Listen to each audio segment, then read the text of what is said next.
Hey, what's up? Thanks for joining another episode of the Thousand Lives podcast. Today I sat down with Afton.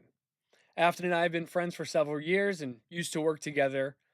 Her story is one of resilience, strength, and really just choosing kindness and positivity while navigating through a crazy world. I hope that you can take something from it. I think you can.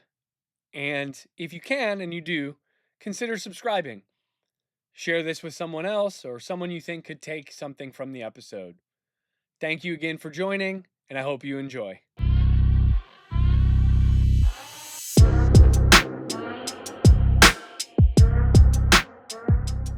Well, Afton, hello. Hi. Thank you for coming. Thanks. Thank Thanks you for for having doing me. This is awesome. Appreciate it. Yeah. It's been a while. Thank you. The new set's looking dope. Thank you. You're Love the it. first. And the first lady to come Which on. is really exciting. I'm happy that I get to be the first girl. So, Yeah. hell yeah. This is very exciting. Yes, you're breaking all the records today. The first of many things. Yes. That's very awesome. As we were just talking about, you have seen some of the episodes of this so far, so you kind of know the idea here. We just want to sit down, have a conversation. I want to just hear about your life. The whole plan is to have these stories for everybody to watch about different people that they wouldn't necessarily meet in real life, and draw similarities and draw some knowledge from their experience, and hopefully make the world not feel so crazy. And we all are kind of the same, Yeah. So I think just like everybody else, I just kind of want to start with what was it like growing up as Afton? Oh man. That sounds so bad when I'm like, oh man. But no, I had a very loving family. I feel like home life was pretty good for the most part. School life was kind of rough. I got bullied really hard when I was younger. So from kindergarten to about 6th grade, I was like mercilessly bullied. Which looking back, I wouldn't change any of it because I feel like that's what provided me with a lot of empathy and made me I like to think a friendly individual. Yeah. But yeah, I feel like kids are mean, Oh, yeah. Especially little girls. They're heartless. But no, I ended up moving in 6th grade going into 7th grade and started a new school in a completely different area. Made a bunch of friends. I was a goth kid for a little while. Those were the friends that took me in immediately and made me feel accepted. Some of my best friends that I still hang out with to this day are from that little clique. But yeah, that was kind of the beginning of my childhood. I guess school-wise and social life-wise. I'm it sounds depressing. So I almost feel bad talking about it sometimes, but I'm just going to full send. So sorry. So my grandma was my really good friend because I didn't have any friends in school. So she was essentially my only friend. We were super close. Unfortunately, my parents got divorced. And then when they got divorced, I didn't really register it because they got divorced when I was maybe 7, I want to say. And we all still lived in the same house because we had a couple years struggling to sell the house. So we all lived under the same roof for a couple years. So I think in my mind, being 7, I was like, oh, they're not really divorced. We all still live together. Right. But unfortunately, we moved out. And when we moved out, my grandma passed away that same week. Oh, wow. So it kind of all everything hit me at once. And I was like, so my parents are actually getting divorced. My grandma's gone. And now I'm moving out of my childhood home and going somewhere new. Yeah. I think that took its toll on me. I think it was a lot of process because I was about 11 or 12, almost 12, when all of that kind of happened at once. And I didn't really know how to deal with it because I was a 12-year-old. Hormones, emotions, everything already sucks when you're at that age anyway. Sure. So yeah. It was weird for a little while. I think I kind of just got into a place where I was just really awkward. And I was already really awkward anyway from not having a lot of friends and being in school and just being why does no one be my friend? And I just read a lot. I read constantly. And then kind of backtracking, I ended up, going to my new school and I made new friends. I did really well for a while. And then I let me get real deep for a minute. Yeah. I ended up getting assaulted, sexually assaulted at 13 going on 14. And I think I didn't know how to handle everything that had led up to that with that on top of it. I think that was kind of like my breaking point. And I told my dad, I was like, hey, I need help. And I recognized it, which is crazy at 13 that I was just like, hey, like, I need help. Yeah. And my dad got me into therapy. I went on antidepressants for a little while. I didn't stay on them, thankfully. My brain, I think, kind of leveled out eventually. But no, I ended up, that was kind of the childhood part of my like younger years. And I ended up getting out of that and, you know, making other friends and graduating, going through the rest of life. But that was kind of childhood times for me. It was a little bit of a rough start, but I will say, you know, I had a very loving family and I grew up in a lake house and we got to play outside and I was always swimming and doing fun stuff with like my family. And we had some neighbors that would, you know, come over and hang out. And my uncle lived with us for a little while when I was younger too. So it was nice. Despite all the other things going on outside of the world, Yeah. you know? But yeah, Wow. indeed. That's that's tough as a kid, and like you said, like wow, like having your grandma not really digesting, like I'm trying to just kind of digest all of what I you know just it's a told lot. me. I'm so sorry. No, no, no, that's okay. I so you know, you have um your parents splitting up, and like you said, we weren't really like that wasn't like making a lot of sense for you. It didn't feel real because everybody was Yeah. still under the same roof. And you have your grandma being super supportive of you, Mhm. and then you lose her, and then you go through something that is extra traumatic, and being able to recognize that you needed help at such a young age, like, and I don't want to dig too deep into it if you don't want to, but like what can you walk me through like what that's like at Uh, that time, like how did you address that with your dad, and like what was I his pretty like. much, my dad, I was really close with him. Mhm. He was like my best friend. And like besides my grandma, especially after my grandma passed, I feel like he was someone that I relied really heavily on, and I was very much like a daddy's girl. Yeah. I feel like my brother was a lot closer with my mom, and I was a lot closer with my dad. But at that time, I was living with my dad and my brother. Because after my parents got divorced, my mom ended up moving in with my stepdad, and he had sons, three of them that are my stepbrothers. So I didn't know any of them, and I was like, well, it's either go here with my mom and these people I don't know, or Mhm. go with my dad and my brother. So I chose to live with my dad and my brother. So I was with my dad and my brother full time, and then on the weekends I would go see my mom. But I feel like since me and my dad had such a good relationship, I was pretty open with him with a lot of stuff. And he was the more like calm, chill parent, and my mom was more of like the strict, authoritative figure. Mhm.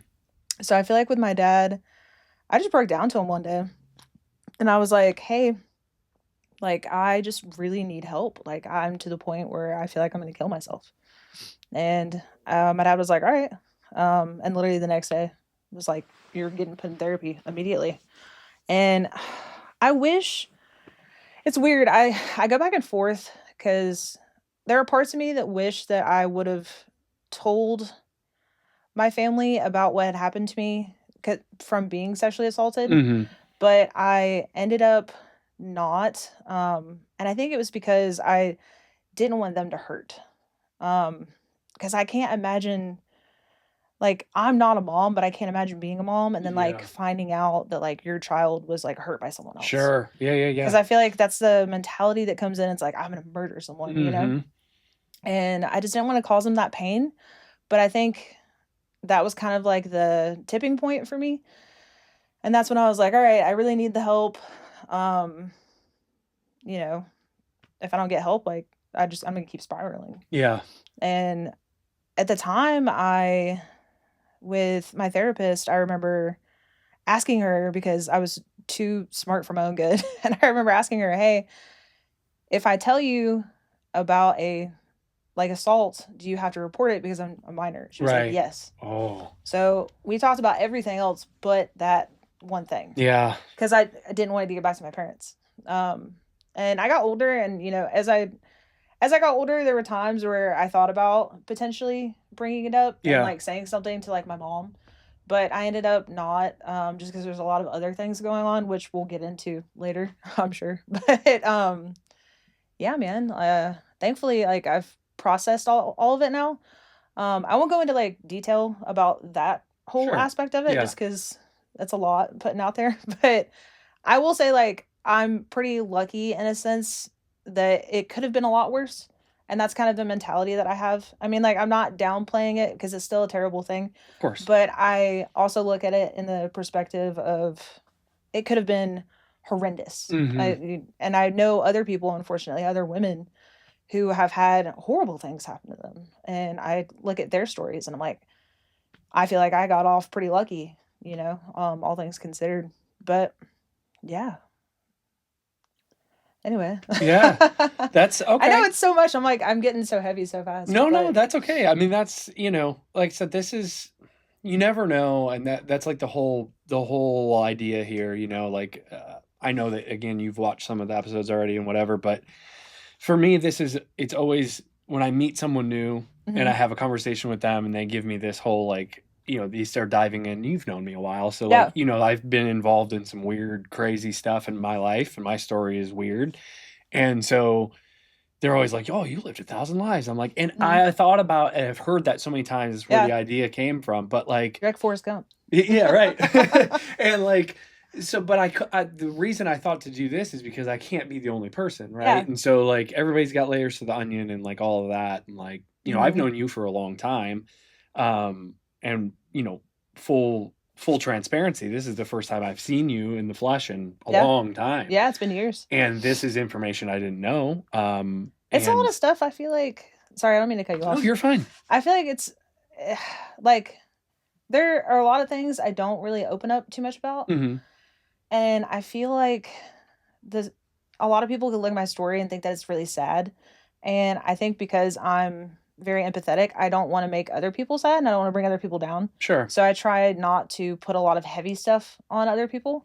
But for transparency's sake and to help other people, I feel like I guess to really get the full story, then it's just like, okay, I'm just gonna like lay it all out there, Yeah. kind of like the backstory.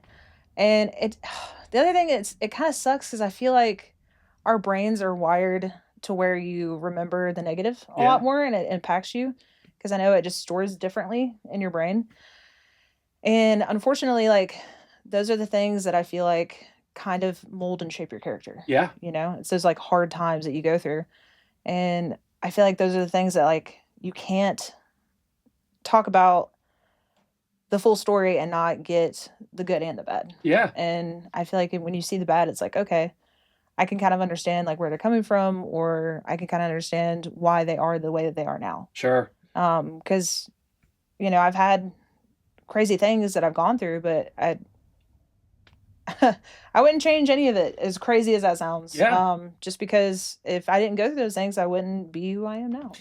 Yeah, and like So again, I've known you a long time, and you are very well liked thanks. by anyone I've ever met that knows you. Sick. No, I'm just Uh, kidding. and I mean, I think you're right, and I think too that like again, kind of the idea here is that like maybe you never know, especially like the Yeah. the outlets that I'm putting this on, like anyone could stumble upon it Yeah. and they could hear what you said and how you just said, I'm going to tell my dad. And you weren't afraid to do that. You weren't afraid to approach it. And now granted, you may have left out some of the Yeah. detail, but you still reached out for help when you needed Yeah. help. And sometimes people just need to hear that's okay. So Yeah. that little, even that nugget right there could help somebody, and you just don't know I'm a that. big advocate for therapy too. That's like advice that I give all my friends. Even if you feel like you're not going through something super heavy in life, even if you haven't had like trauma, I feel like everyone could benefit from a session or two of therapy Yeah. because it's just having that outside perspective and having someone that can just be like, hey, this is how you should cope with it, or here's some suggestions, or, you know. Brief intermission. We're back. And So we left off just kind of getting through a little bit of like the earlier stages of life into the Mhm. teenage years a little bit. So, we're getting and correct me if I'm wrong. You said around that time where we left off, you were in your 13, 14 era. Yeah, Is like that right? middle school days, yeah. Okay. So getting into high school, what's high school like? High school, I feel like pretty normal experience. I was kind of a floater. I hung out with a bunch of different people. Because I think at that point the goth had worn off. I think I went into high school being like, okay, I don't want to be goth anymore. I want to be like a normal kid. But I still hung out with everybody. It's just I wasn't like wearing trip pants Yeah. and chains and scary makeup every day. Cause like I was the kid that had like black lipstick and like black tears on my face Yeah. and like multiple chains on my pants, you know? Um, which is so funny to think now because I feel like most people who know me now, they're like, "What?" Like, but I think at the time it was kind of like my armor in a sense, and I think it made sense for me in that point in my life because I think I had just gone through all the things, Mhm.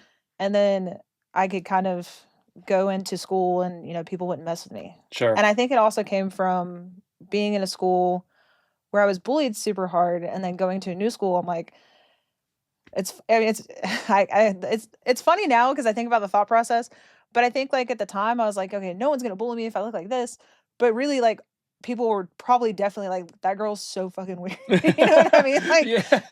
which I get completely because I was really weird, you know? But no, I don't know, I will say, like I forgot to mention this a minute ago, when I was at my school growing up, like, when I was little, I went by Afton, and kids made fun of my name, and, they made fun of me for my weight, and they made fun of me for my name, and I ended up and if you laugh, it's okay, I'm just gonna say it because I think it is funny, but okay, so instead of Afton, they called me Halfton, like half a ton, which is fucked, and it's funny, don't get me wrong, it's funny. You can laugh, I'm not even mad about it No, because it's it's funny because of funny. your reaction to it, actually. It's funny now, but, like, at the time, I hated it. So then, like, when I moved to a new school, I think I was just, like, terrified that kids would call me that, Yeah. even though they didn't know me, and I ended up going by my middle name, which is Nicole. So I still have friends who call me Nicole to this day from middle school. I have Interesting. 2 friends that still call me Nicole, and it throws other people off because 'cause I'll be with them with, like, other friends who know me as Afton, and they're Yeah. like, "What?" I'm Yeah. like, it's a middle school thing, I don't know what it's like, but and I tell them, I'm like, "Just call me Afton now," and they're like, "No, you're always gonna be Nicole," and I'm like, "Whatever," but respectfully with love, but, no, I ended up, like, going into high school from 8th grade, and I was like, "Alright, I'm gonna go by Afton now," because I felt like new school, new start, no more no more goth Nicole, it's gonna be regular Afton. Yeah. So Reinvent. yeah, Yeah. so I was regular Afton, but I feel like high school was pretty normal for the most part. I slacked real bad. My brother, 4 years older than me, he was really big into smoking, and I got into that scene, and I was like, "Oh, I'm gonna be, stoner pot, whatever." I was gonna be the stoner kid. So I did slack really bad on my grades, but I did turn it around at like the last possible minute my senior year and graduated on time and all that jazz, Nice. but by like the skin of my teeth. Shout out high school coach if you see this. Appreciate you passing me. But no, it was my math coach. I was like, or math teacher who was also a coach. But I think he realized like you're not dumb, you're just not applying yourself Yeah. and kind of like helped me along my way. Him and then I had a computer teacher who was also amazing. Shout out Tim, you know who you are. But I was so bad because I had I did tech prep as my diploma and I had computer classes that I did like twice a day. And I had him from afternoon class and I had another lady for like a morning class. And in his class, it was so funny. He messed with all of us because he was in his 40s and we all assumed that he had been a teacher forever. And then, like, the last day of school, he was like, "By the way, this is the first year I've ever taught. Like, you guys are the first kids I've ever had." And I was No like, way. "What?" Like, and he was the coolest guy. So nice. But, I was so bad in his class because I would just play computer games, and I would not do, like, my workbooks because we were just, like, building websites and doing code type things and whatever. Probably why I was so good at MySpace. Shout out MySpace. I was a friend that people, they were like, hey, can you trick out my profile? I'm like, yeah, I got you. That and Zanga, which that's a blast from the past, but really showing my age here. But no, I feel like with him, he also saw that I would just slack off and I would just play games. But in like 2 days, I took my grade from, I think it was like a 40 something in his class, and I bumped it up to like an 85. Wow. Because in 2 days, I just did the entire workbook and I just sat down and after school and stayed for like 2 hours each day. And I Yeah. was like, all right. And then he was like, okay, that's all you had to do. And I'm like, I know, but the computer games are so fun. But like, thankfully, I had a really cool teacher who was like, I know you're not stupid. You're just slacking. Yeah. But yeah, high school, I feel like was pretty good overall. Graduated high school at that point. My mom was like, hey, you lived with your dad for all these years. Now that you're done with high school, why don't you come live with me? So I moved in with my mom, lived with her for till I was about 25, and then moved out. I had a house that I rented with two other girls. They were sisters that I worked with at my first serving job. My first serving job, I was a terrible server, by the way, which is really funny because I feel like people who know me now, they're like, "Oh, you're such a really good server. You're a really good bartender." And man, I was freaking horrible. It was so bad. Oh, so bad. But I used to get overwhelmed because they would give me these like massive sections and you didn't have anybody who would like help you pre-bus or food runners or anything. It was just like, all right, here's a 12 table section. Like, good luck.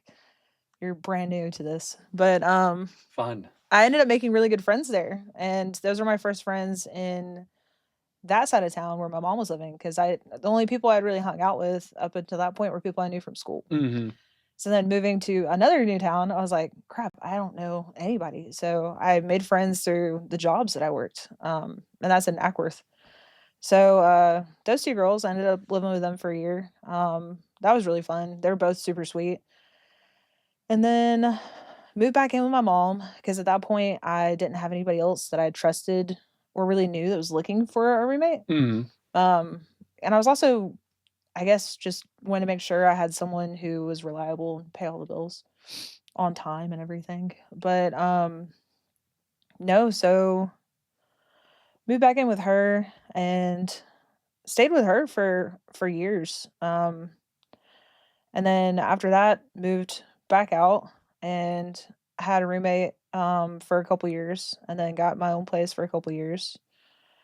And here we are now. I have a house. I have a fiance. Shout out Julian. Bling bling. I know. I'm like, the first time I looked directly at the camera, I'm like, but sorry, he's gonna get a kick out of that. But yeah, it's crazy. I guess I should get into like the more of the stuff with my family because I feel like I've kind of avoided it. So I'll just like get into it. But Sure. so my mom, my dad, and my brother have all passed at this point. Um, and I guess that's kind of where I'll like circle back. So my dad passed when I was 24, going on 25. So I was living with the two girls at the time, Mm-hmm. and he had been sick for a while. He had a double lung transplant, so that's what his cause was. It got down to the point where they were like, "Hey, you pretty much have a year left to live unless you can get a donor." And sadly, another person passed away, but thankfully they were an organ donor. Mm-hmm. So he got those lungs and he lived for another couple of years. I think almost 4 years after he got the lung transplant. One thing that I feel like is not very commonly known is a lot of times with your organ transplants, you get a lot longer to live. Like hearts, you could potentially live for, another 30, 40 years. Yeah. Lungs, however, you only get 15 years, which is pretty crazy. Hmm. I didn't really know that going into all of Yeah. it. But hey, 15 years is better than one. Sure. You know? Yeah. But he did really well for the first 2 years. He had a new lease on life. He was out riding his bicycle all the time, like 10 miles a day. He's like, holy crap, I can breathe again. Like, he ended up unfortunately going downhill. I think he had complications. A lot of the scarring started to come back.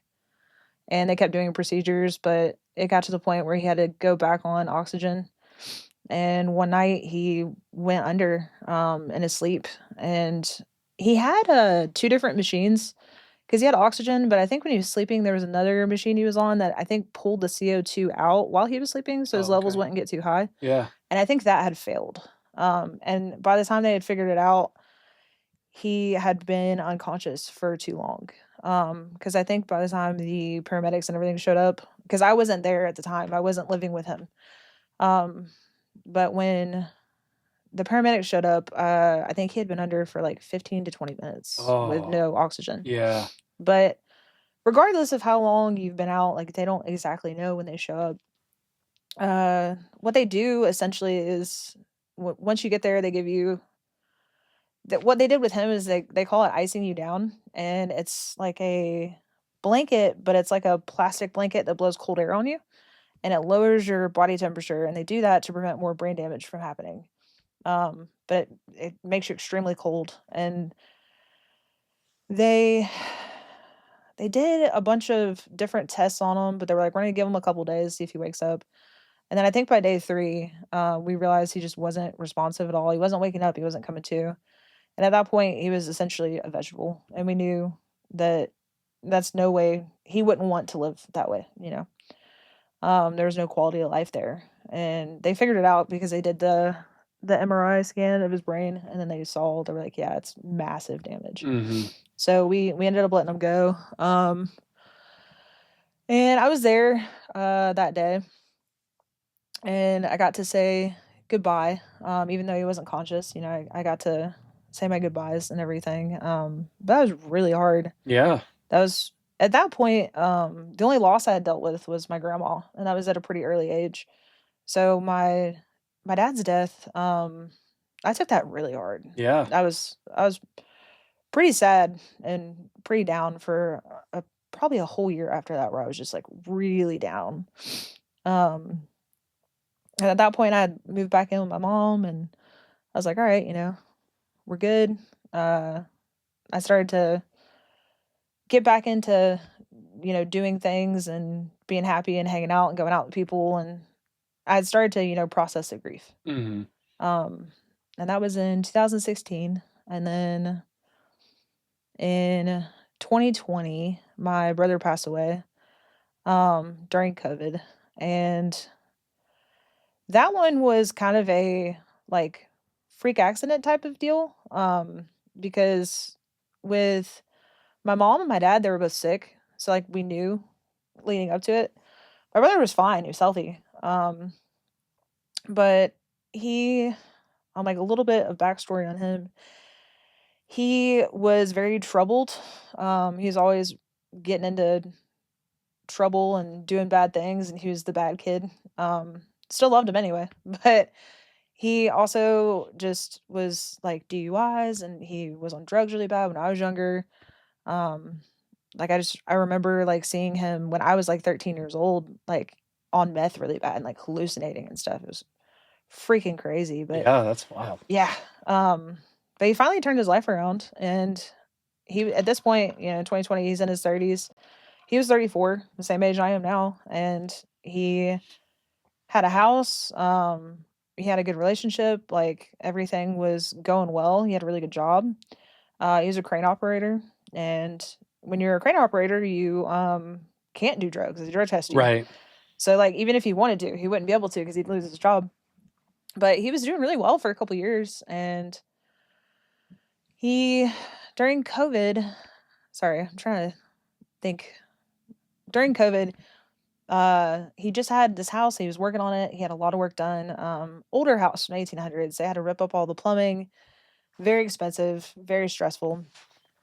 Um, he was in the construction field, and essentially when everything shut down, there was no need for crane operators, they weren't building anything, Sure. because the world, you know, 2020. So, but that's literally all you say. People are like, "Yeah, we understand." But, no, he ended up, I think he reached out to a couple of his friends and asked if anybody had any pot because he was just stressed out, about bills and taking care of things, he wasn't working. Mhm. He's like, well, I'm not gonna get drug tested right now anyway because I'm not currently working. So, and I think one of those people reached out back to him and was like, hey, I don't have any pot, but I do have like a Xanax. And he was like, at this point, I'm pulling my hair out, like I need something. Yeah. And he had 2 beers and then went over to pick that up. Because at the time he was living in Carrollton and it's very much like a grid system. So he walked a couple streets over because he was in like a big giant neighborhood. And within, I think, 15 minutes of taking it, he was gone. And it turned out it was not a Xanax, it was fentanyl, and it was pressed to look like a Xanax pill. Oh. So it literally looked exactly, had the same markings and everything, but someone had sold him a fake pill. And since he had the alcohol in his system, when the two mix, it's lethal and it'll kill you because it was a very large dose of fentanyl. Yeah. In pill form, that's a lot of fentanyl. But yeah, we got the phone call.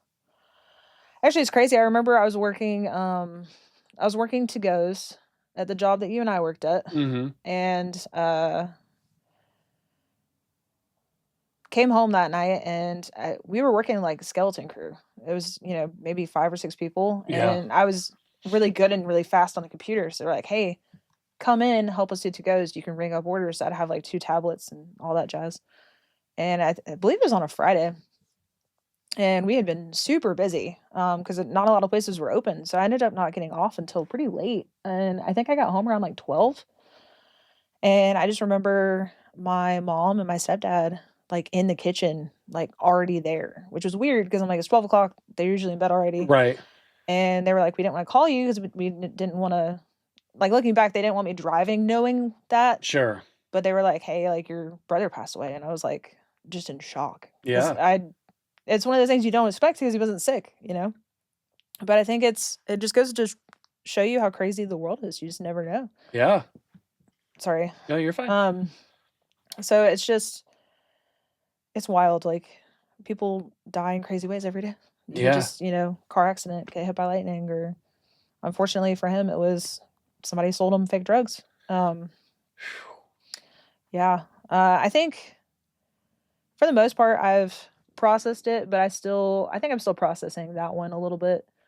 But I think it's mostly because it was a surprise. Yeah. Because again, with my mom and dad, I knew and I had time and I was able to say goodbye and do everything that you normally do when you know someone's gonna pass. Right. But with him, it was just like here one day, gone the next. Yeah. I think it's and in listening to his story in particular, like first of all, learning about lung transplants is wild. Like I didn't. Yeah. First, it might be different now, but at the time, 2016, they were like 15 years. Yeah, and I've only ever heard of one other person ever having that, and I think he was like a UFC fighter or something. Yeah. And I know that he's not able to compete anymore because of it or whatever, but I've never heard of like the ins and outs of it. It's an interesting thing. That's what they told him. They're like, yeah, typically on average it's like 15 years is what you get, which I blew my mind at the time too, because heart transplants I feel like are so normal. Yeah. But then people will live for like 50 years after. Yeah. Yeah, that's interesting to think about, because you'd think like if you get, especially like young lungs, for example. Yeah. You would think that they would go forever, but that's in my mind. That's makes sense. Yeah. So. Well, and then to hear about your brother too, it's crazy to think that like, and you explaining kind of like his past, and then to that moment of like he's doing so well, and really just like the world being in such a weird place in general, right? Yeah. And him just kind of, it sounds like almost out of boredom and stress, was just kind of like, take the edge off. And it's crazy. Yeah. Crazy. Yeah, I still think about it and I'm like, it's wild. You just never know like how things play out. Yeah. And it sucks. I feel so bad for him too, because like I said, he finally got his life together and I was like, all right, cool. Like he's doing good for himself, because he put like my mom and me and my dad through so much stress because he was such a bad kid for so long. Yeah. I mean, like from high school until his like late 20s. He was just like always like I feel like he could have came on your show and given a hell of an interview. Cause like I mean, he had been stabbed like in fights and lost his two front teeth from somebody punching him and like he was riding motorcycles. He was I don't know if he was I think he was a prospect in a gang at one point for like a motorcycle gang and it's crazy. He lived such a wild life. And then finally it was like, all right, I'm gonna calm down, settle down and like be an adult. And then life was just like, nah. But I mean, I I've had a lot of time to like, look back and process it and think about things. And I feel like when it's your time to go, it's just your time to go, Yeah. unfortunately. And for some people, it's something crazy like that, and you go out that way. And other people, you get sick, or it's just there's so many different things that could happen. But yeah, I feel like there was something else I was gonna say, and then I just kind of lost it there. So No, that's okay. No, it's all right. I'll think about it in a minute, though. Yeah. But I just yeah, so it's wow, that's such a strange turn of events in that particular situation. That one's hitting me kind of weird just because I recall um when you lost your brother and I feel yeah, like you had me clean his bike with you. yeah, And I remember that but I didn't know, how he had passed and all yeah, of that and not my business. I get it. I just I that's just it's so strange when you think about those kind of scenarios. I guess, like I said, it's hit me funny because it's like he worked so hard to get to where he was, and then just like one yeah, little silly thing, yeah. you know. Just never know. Yeah, like you said, you don't pick it, you don't pick the time, you don't pick the way. It's just kind of something is coming at some point, and you just gotta Yeah, buckle up and figure it out, I guess. But yeah. That's why sometimes I'm like, it's hard for me to like a lot. I feel like a lot of people don't know like the full story. yeah, My lore for me. yeah, But it's it's one of those things like I open up about it like slowly over time, and then I kind of tell like tidbits here and there.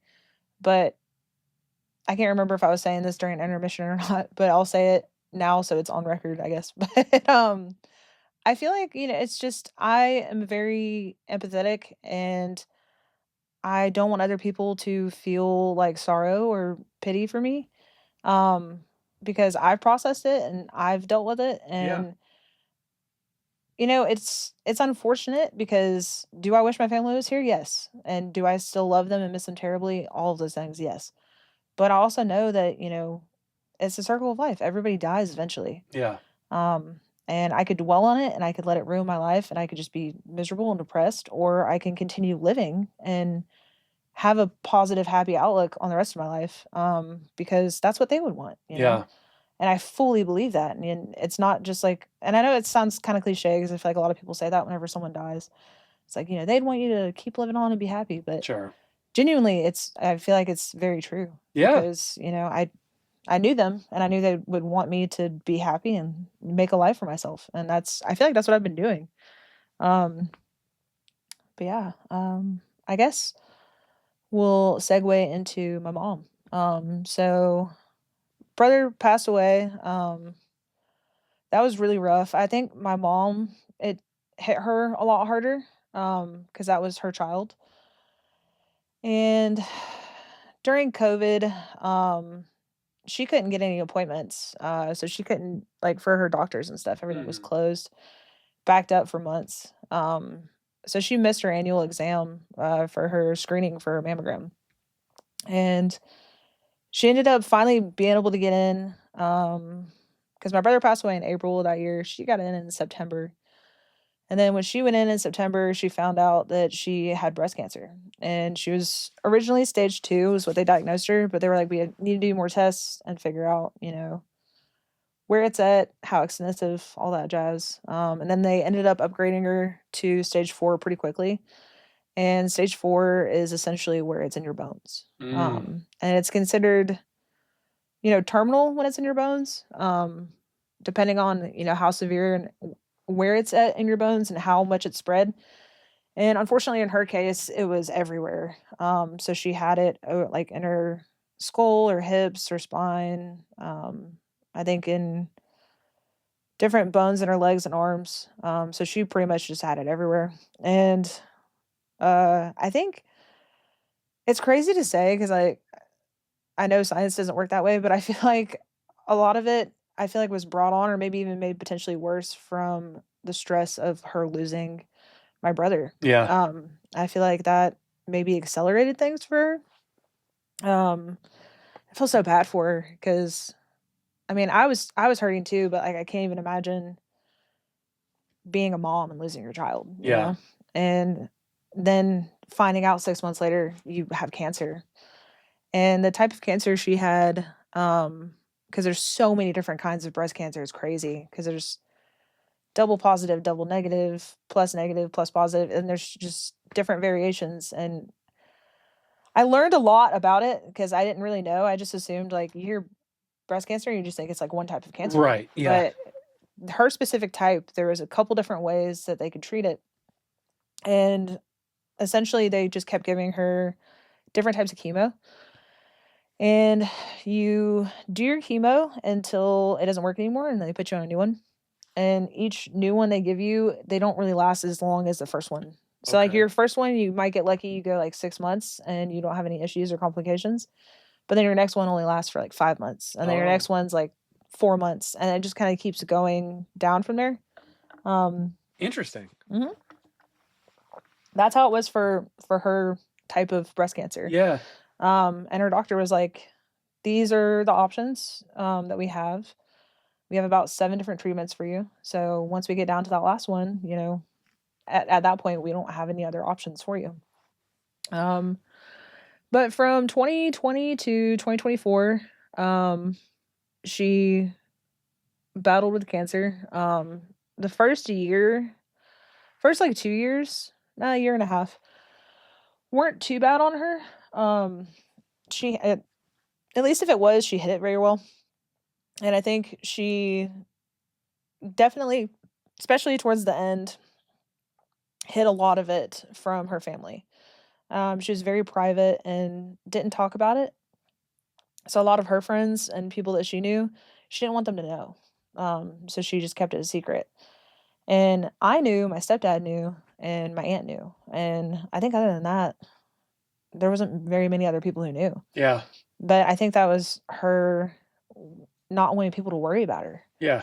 Um, it's probably where I get a good bit of my I was gonna empathy. say, sounds familiar. Yeah. But yeah, man, it was rough. She got down to her final round of chemo and she couldn't do it. It had spread so far, and at that point it had gone really from breast cancer to bone cancer. And that's like the most painful cancer you can Yeah. have because it's everywhere. Everything you do, every movement, you're just in pain. And her doctor was like, if you can't get in the car, because like we got her in the car, but when we got to the appointment, we couldn't even get her out of the car without her being in excruciating pain. Oh. And they're like, if you Mm. don't have the strength to get out of the car, then you don't have the strength to go on this last round of chemo. Sure. Yeah. Yeah. So at that point, they're like, we're gonna talk about doing hospice. And I didn't really know what hospice had looked like before that point. Um, the only experience I had had with hospice was I took care of my grandpa when I was 15. Forgot about that in middle school. Sorry. So many things. I just bounce around. But I took care of him for a little while after my grandma passed away. He had a live-in nurse. And every other weekend, she took the weekend off. And then from Friday night till Sunday night, I would take care of him. And I did that for probably like 2 years, I would say. So from the time I was 14 to 15, maybe like a year and a half. Um, but luckily with him, he was semi-healthy for the most part. He had diabetes, so I had to give him shots for insulin, and then he had a feeding tube. So I had to give him his food through his feeding tube. And other than that, it was really just helping him like move around the house. You know, if he has to go to the bathroom, I'd walk him to the bathroom. And if, you know, just little like menial tasks. But his hospice, I feel like pretty normal for his age. because he wasn't like deathbed hospice, because I feel like there's kind of a difference. Or maybe it's just like end of life care versus hospice. But I had never been on the other side of the hospice my mom had to go through. So me and my stepdad, we thought, hospice was a place. Like we thought it was going to be like a type of facility, and it was going to be somewhere that we would take her and we would go visit. Um, so I think that's kind of what we assumed. And there's so many different types of hospice. Like there are a lot of facilities like that still left, but they're few and far in between. A lot of people prefer to do at home, which makes sense because you're the most comfortable there. Yeah. And we started going through like after we left the hospital, I think the last time, and they were like, "Hey, your oncologist, her cancer doctor was like, these are who I recommend." And we had called around, talked to a couple of them, and we had a company that came out, and they had a nurse that would come out for an hour a day, and essentially we did like a little home training thing where they were like, "This is her medications, this is how to administer them," and we were taking care of her. And I think she was in hospice a total of 10 days, which is crazy. I feel like it happened really Yeah, it's fast. fast, huh? Because the type of hospice they recommended for her, it was like for someone who had less than 6 months. So when you hear less than 6 months, you're like, oh, maybe we'll get lucky and get 3 months. Yeah. 10 days, I was like, holy crap, I did not expect it to be that quick. And I had taken care of my grandpa before, and when my dad was sick, I had, helped him around the house and helped take care of him some too. But the hospice with my mom was the hardest thing I've ever had to do. That was brutal because it got down to the last couple of days of her being around, and I don't think I slept for the so between 48 to 72 hours, so like between 2 to 3 days.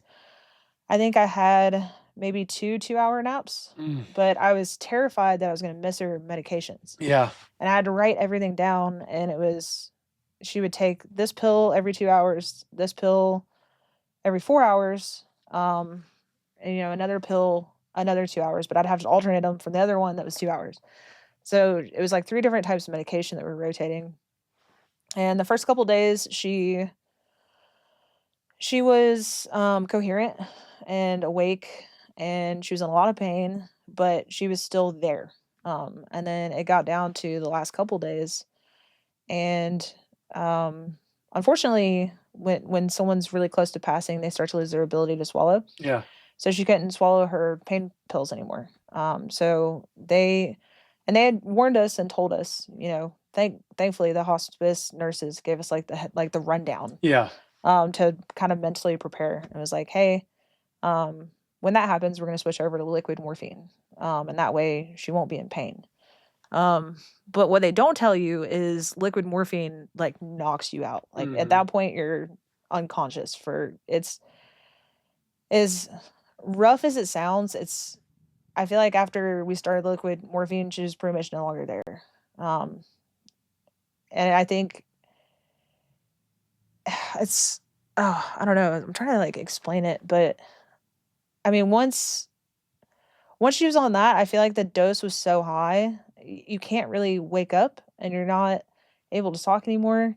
And I knew for me, I was like, this is fucking terrible. Yeah. Like, I didn't expect the last thing I ever said to my mom to be the last thing I ever said to her. Sure. Yeah. Because in my mind, I'm thinking, oh, we have 3 months. And then fast forward a couple days, and it's like, oh, she's done like down for the count. Like, she's not waking back up anymore. And they explained to me, they're like, that's the effects of the morphine.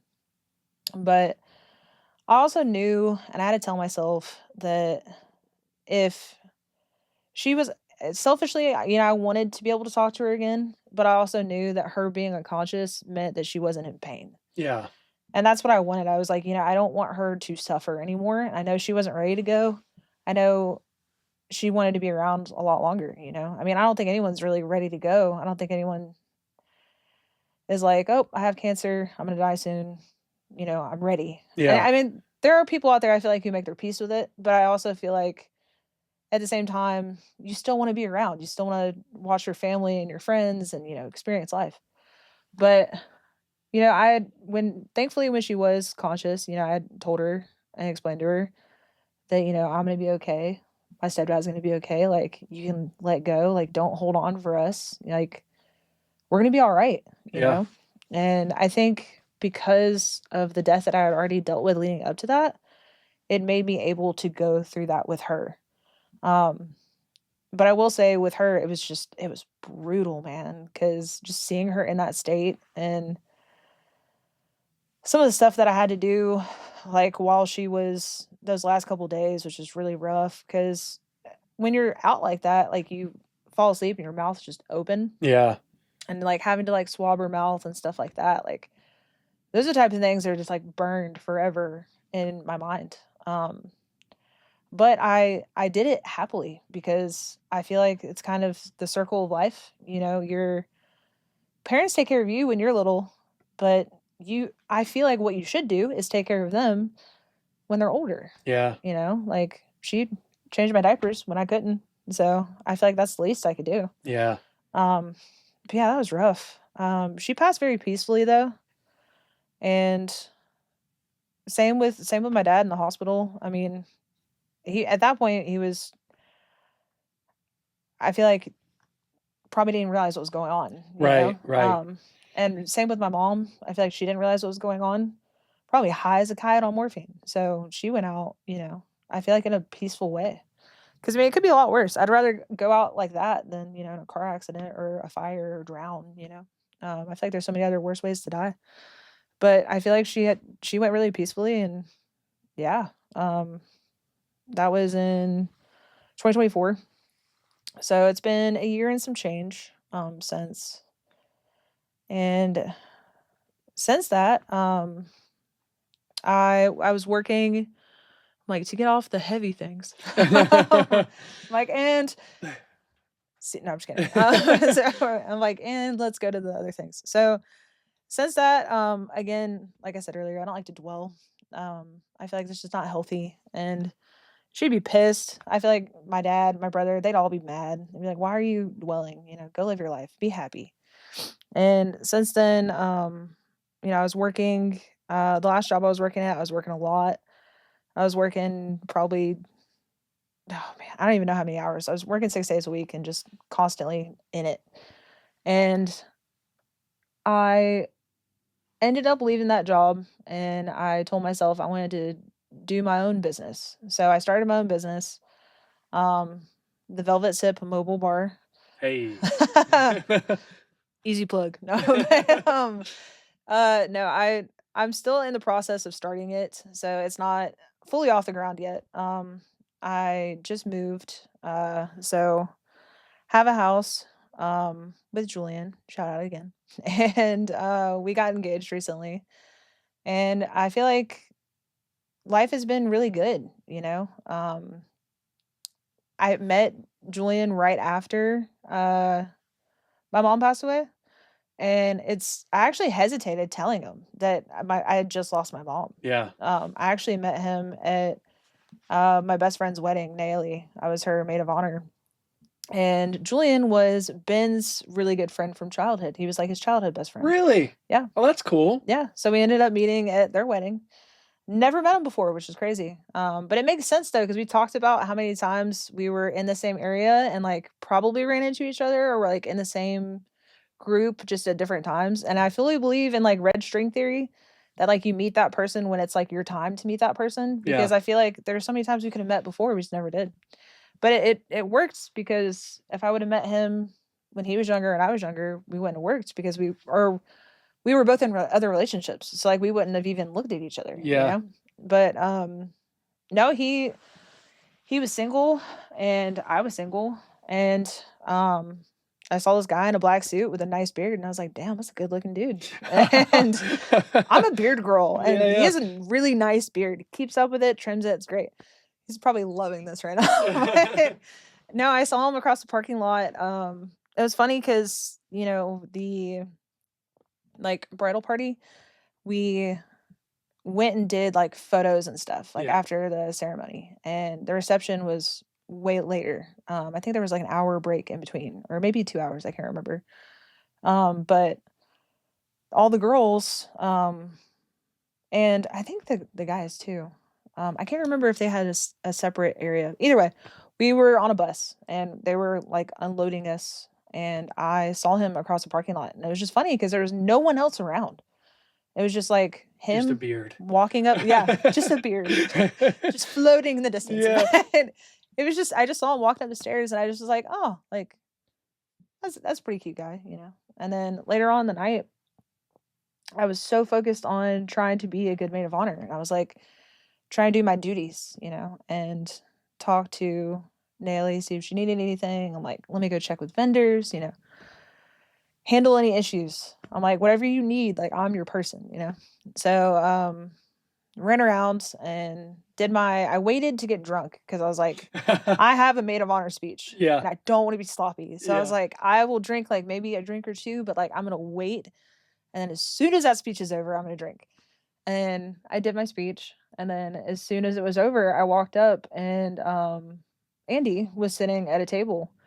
And I went up and said hey to him. And then Julian was right there talking to him because he also knew Andy because they grew up together. No kidding. Yeah. And I talked to him for a second. Sorry. I talked to him for like a second, and then I was like, all right, pretty cool guy.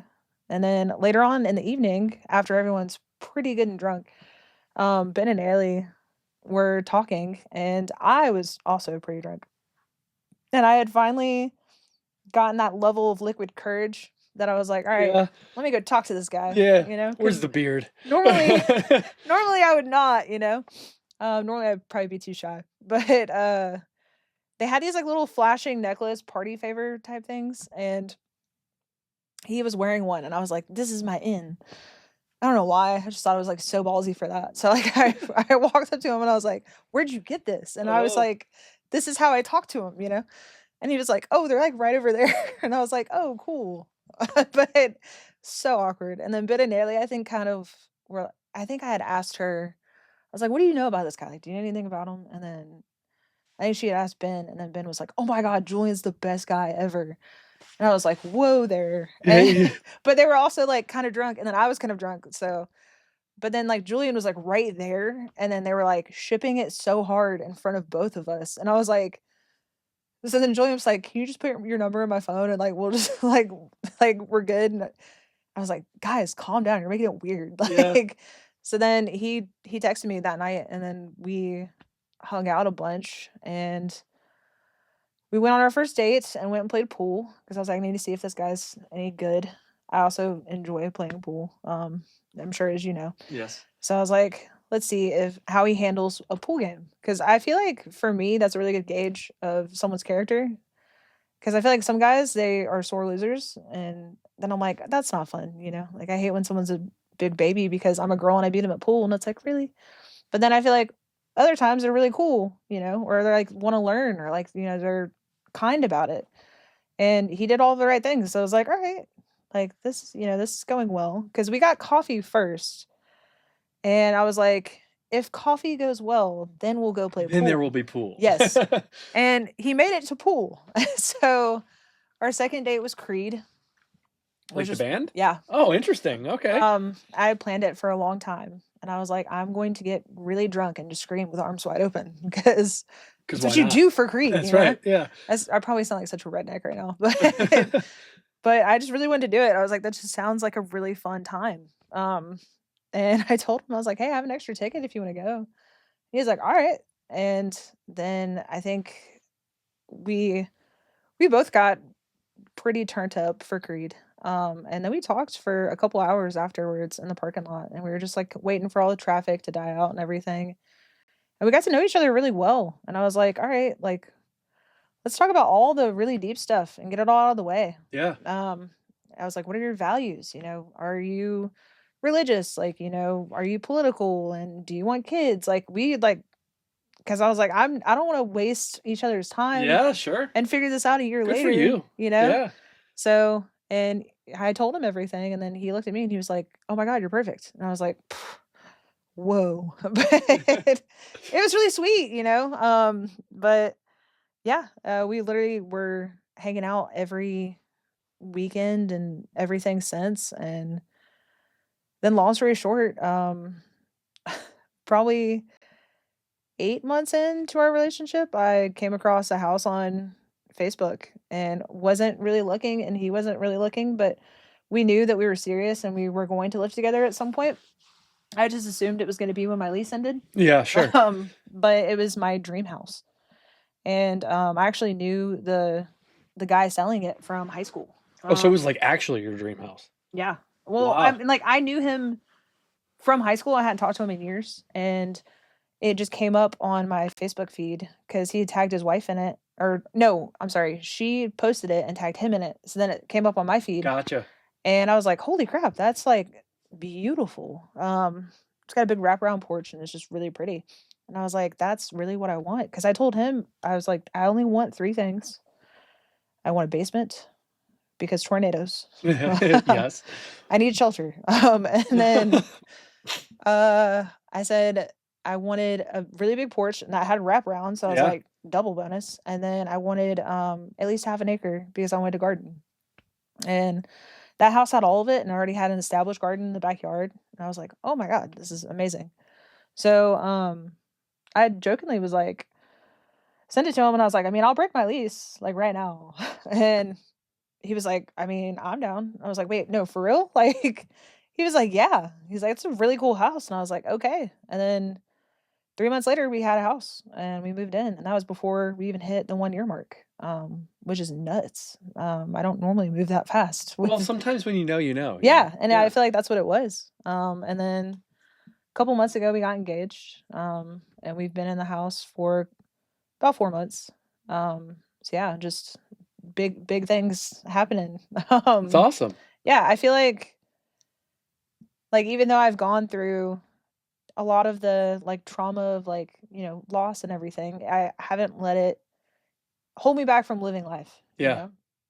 And I feel like my life has been really good and I'm really blessed and I have a lot of wonderful friends and family and I feel like there's so many people that I'm so grateful for in my life. And I think the best thing I can do to honor my family is to live a really good life, Absolutely. Um, but yeah. It's interesting to, listening to let me just start here. This is the first conversation that I've had that I haven't really had to say a whole lot. I know I've just been talking your ear off this whole No, time. no, that's a good thing. Just It's kidding. not. That's not. It's maybe it's a male female thing. It's very Maybe. I possible. don't know. I feel like in some instances there was a lot of times where I had to kind of like ask questions or like Mhm. whatever. But you understood the assignment. Yeah. You came here with your story. Yeah. It's I was like, all awesome. right, I got you. I just think that in thinking about a lot of the things that you shared, especially when it came to like, it was something that stuck out about your mom to me was, you explaining how difficult it was at the end and being there for her and being strong for her. That I know that's tough, Mhm. but you described your mom prior to as being such a strong person Yeah. and a little bit more like grittier than your dad, like a little bit more of a, Strict. yeah. Yeah. And so like it's just it's so weird. Weird's not the word. It's just interesting to think about, even those strict people and those heavy hitters, are at the end of the Yeah. day vulnerable like that, and for you to be there for her, I'm sure she knows and she's watching you and she's, you're having the life you are now with 3 people watching over you, which is super cool. Yeah. I mean, I definitely think they've had like parts in me with like the house, like getting the house and yeah, like doing all these things. And just having like I don't know, like there's just been little things where I'm like, I feel like they were looking out, yeah, like pulling strings from heaven. yeah. So Yeah, and I know not everybody believes in that stuff, and I don't know where I stand on all that still. I know that I always feel like my grandfather watches over me. mhm. He was my favorite, and I always think he watches over Grandparents are me. the best. Yeah, I don't know. There's just certain things, there's weird things, and it was something that was like drilled in my head at a young age. That was if you found a penny Find a penny, pick it up for the rest of the day. You'll have a good luck. Yeah, but it was always that I was told that it was my grandpa sending them. Oh, Yeah. that's so nice. And so, I think it was always if it was heads up, I Yeah. think. But Heads up pennies are the best pennies. yeah, so it became kind of a thing that was synonymous. And then later on, I learned that was something for everyone, but that was how it was given to Dude, me. and they stopped producing pennies. Yeah. I have a giant jar of pennies. I'm gonna have to go like sprinkle them around Yeah. every couple of years. And be like, Well, for all the people that are like, someone sending this from heaven. yeah. Everyone who has pennies that's holding on to them. Every couple of years, go sprinkle them for people. Yeah. That's a nice thing to do. I don't know if it'll be a forever no pennies. Hopefully not. Because there are so many weird, and I don't even want to say weird again, like just cool little things like that from growing up and Yeah. having those weird like stories from, and like I said, I didn't know that was for everybody. Yeah. And because it was delivered to me a different way. Mhm. And my grandfather always collected, I think it was buffalo nickels as well. I'm My such a mom- money nerd too. I love old money. Yeah. I love it. I have a random collection of old money, but it's so interesting to me. It's a little piece of history. Yeah. It's I don't know. There's as you go, and not even always people, but a lot of times, of course, it's people because you relate a memory to people. That's Mhm. why I love the Tigers so much. Yeah. Is my grandpa, and it sucks being down here. I can't watch them very often, but Yeah. with streaming and stuff now I can. But I have my ticket stub and when they won the World Series and my mom went to this game from 1989 and I have all these just silly things that always like keep me close to My family giant and cup. stuff. I'm like, let me move the cup so Oh. everyone can get a good view. No. But that's it's just interesting, and I know that you feel them still, I guess is what I'm getting to. Yeah. And it's cool that you look at it the way that you do because as you even I guess sort of said in your own words, you being the empathetic person that you are think that like, oh well, you don't need to hear this, and I don't feel bad for me, but like I also I don't think it's necessarily to feel bad. I think it's to like recognize how strong that makes you. Yeah. And I think that Heard that a lot. as strong as that makes you though, Yeah. is like you can give that to others. And again, I've known you probably now how long? When did you start at the job we both worked at? I don't even know. Probably. I started in 2014. Yeah, and I was probably shortly after that. So 15 maybe or 16 maybe. Yeah. So 10 years, That's crazy. give or take a year or two. That's crazy. Yeah. And I knew Crazy. all I knew about your story up until that point, and we've hung out quite a bit. Yeah. In the years of knowing one another. And I knew about a quarter of all of what you just told me, maybe. Yeah. And again, I understand why that is. It's not a criticism or a critique. It's just, again, that's why I think that doing what we're doing is so important. Like, I've known you that long, and this has been my experience throughout all the episodes of this that I've done so far. Is I've known this person, and I get to do, sit down with strangers soon, which will be exciting. I'm excited to see you interact with strangers. Are you nervous? A little bit, Yeah. But I could talk. I could talk to anybody. So I feel like you'll be fine because you can. Yeah. I feel like once you work in the service industry, Mm-hmm. you have to know how to talk to people. Otherwise, you're just not going to eat. Yeah. It's just. I think that this is just it's those things that you don't. Not only do people not know or don't hear, but like you also don't say a whole lot. Yeah. If that makes any sense, I just think it's so important to have that. Yep. And that again, in leaving these situations every time, not every time. We've had some interesting times as well, but for the majority of the people that sit down with me, they just have like that deep breath afterwards. Yeah. Like, wow, I haven't said that in a long time, or I haven't Just thought like about relieved. this. Yeah. So it's kind of cool to see and like your positivity of it all. Is super cool, and I think it's something that people can learn from, and I don't think it's a negative thing to talk about. And hopefully you get to the point where you feel, I won't say more comfortable because you're obviously very comfortable talking about it. Yeah.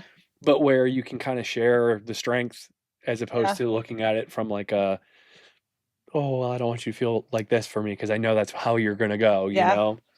100%. Yeah, I think I it's have the Robin Williams mentality yeah, where it's like I don't want to burden other people, yeah, but thankfully I'm not, you know, on the same level of sadness that he was.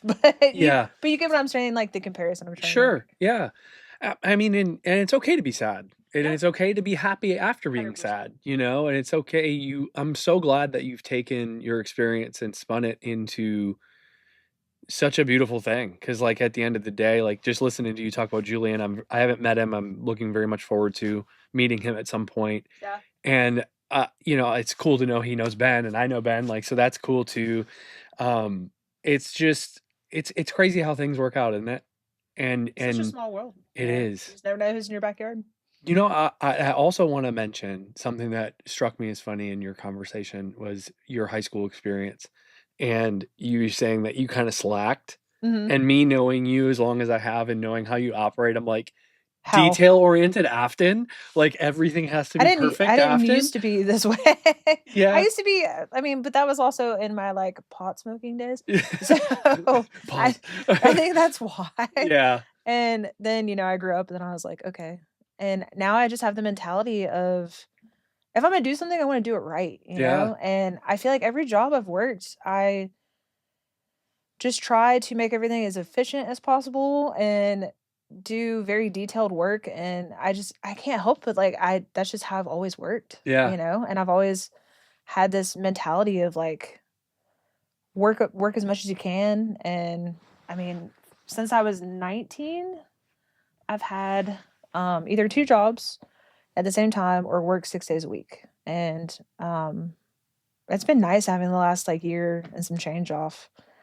I've been bored, but at the same time, I haven't been bored, you Yeah.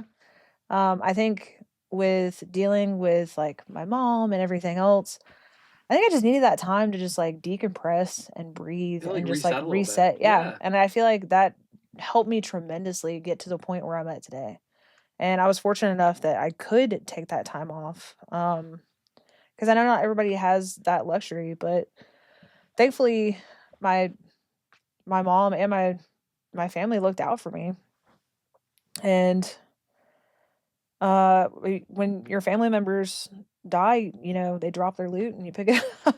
I'm just kidding. That sounds so bad. I had to make that one joke, but no, it was just funny because I was serious leading up to it. But no, that sounds so bad. But fortunately, my mom, she made sure that I would be taken care of to where I could have money set aside to save, Yeah. and that was a big reason why I was able to get the house, um, and move forward on that and have, be able to put a lot into it to where I wouldn't have a really, really high mortgage. Yeah.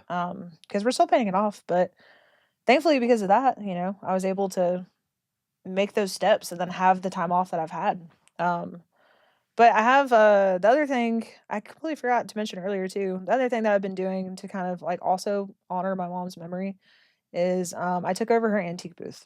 Oh, cool. Okay. Yeah, so, she does it with or she did it, sorry. She did it with, her best friend Sandy, so I do it with her now. And when my mom passed, she left behind, like, 50 years worth of antiques that she had collected. So, I have 2 storage units just, like, packed full of stuff, and I've gotten really into antiques now. This is why I feel like an 80-year-old woman, because I just, like, stay at home and, like, Pick through old stuff. play with my antiques, like, but it's so funny, and, like, I feel like some of the things I say and do now, I'm like, "Wow, I am literally an 80-year-old woman."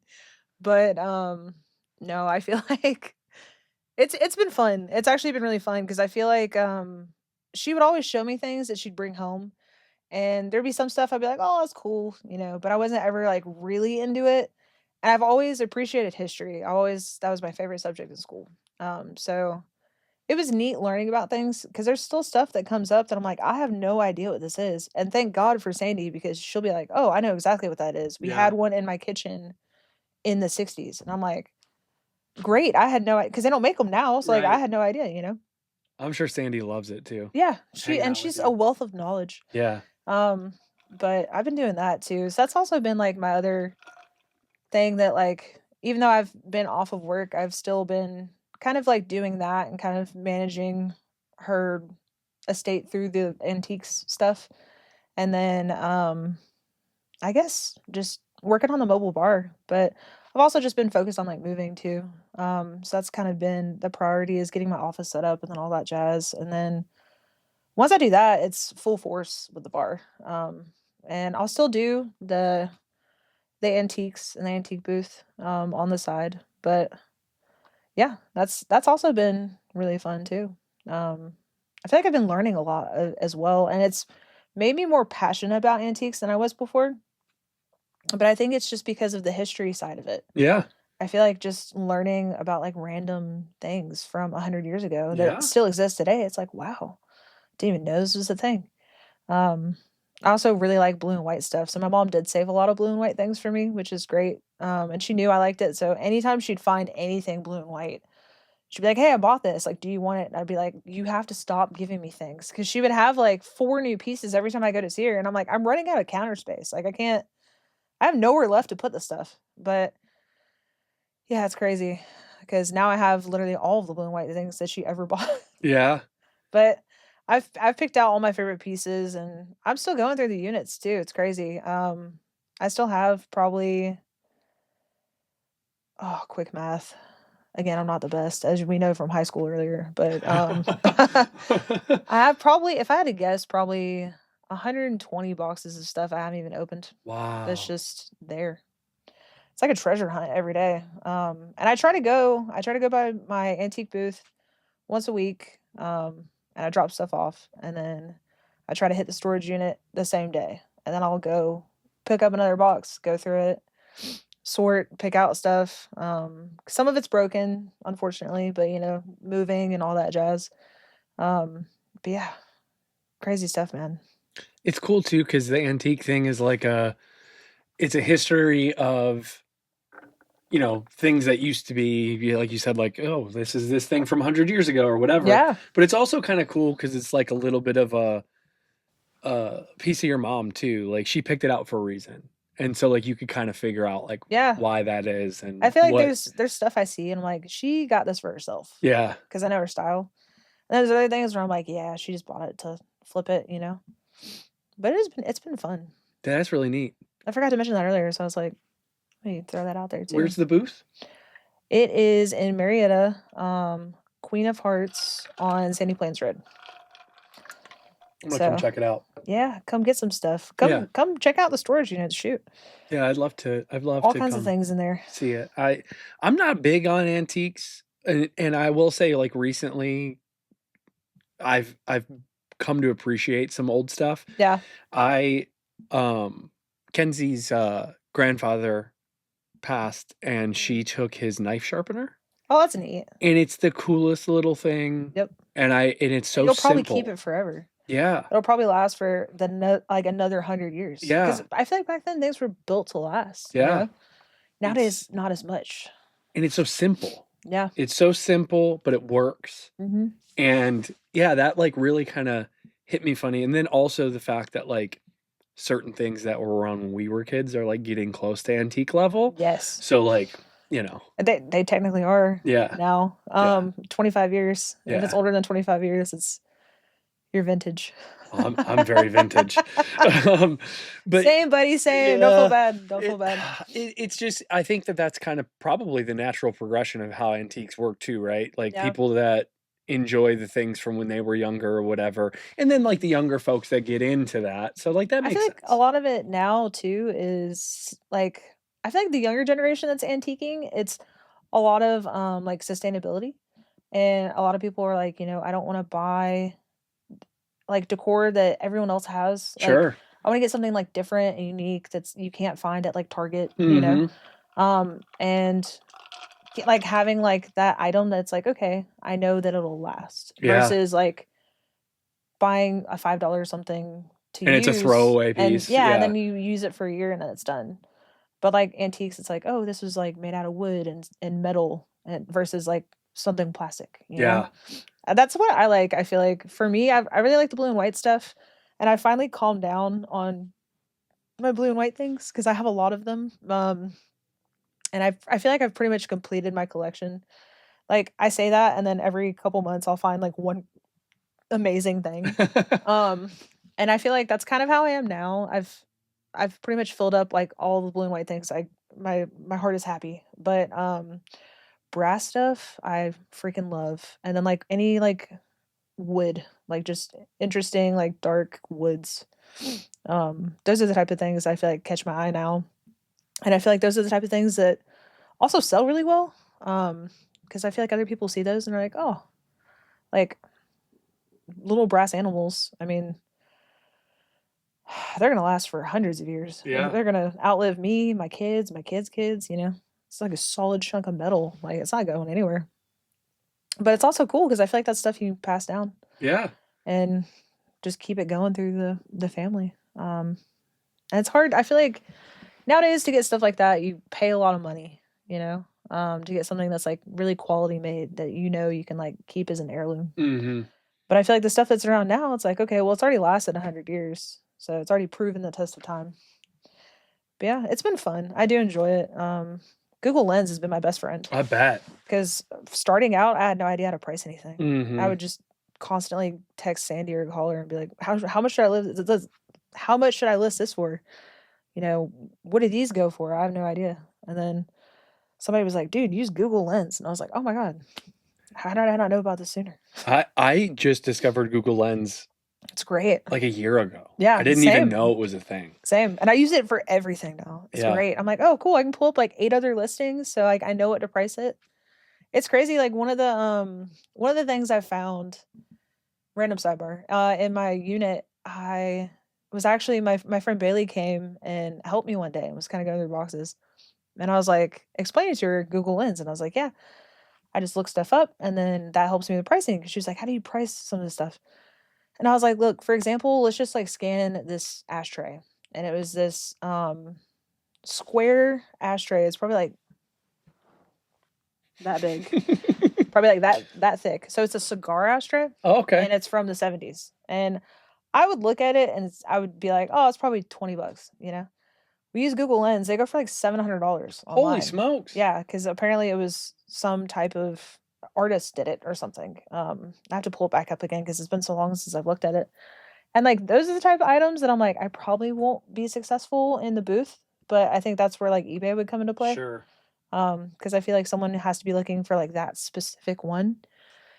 But it's like, I would never have guessed a cigar ashtray from like the 70s would be worth $700.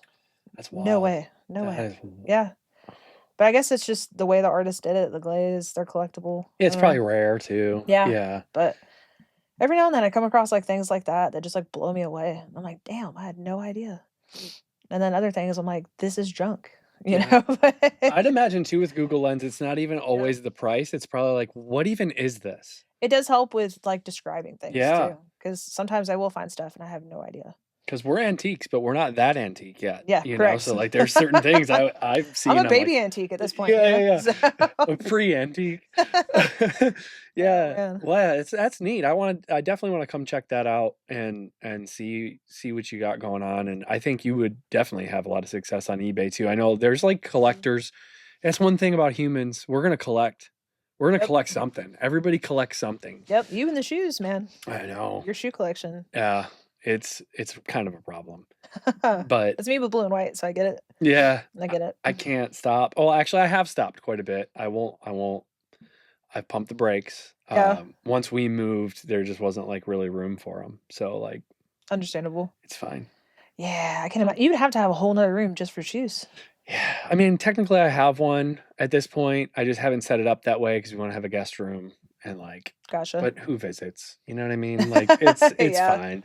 I understand. I feel that. Yeah, I mean, I don't know. I guess I've come to terms with the fact I can only wear one at a time.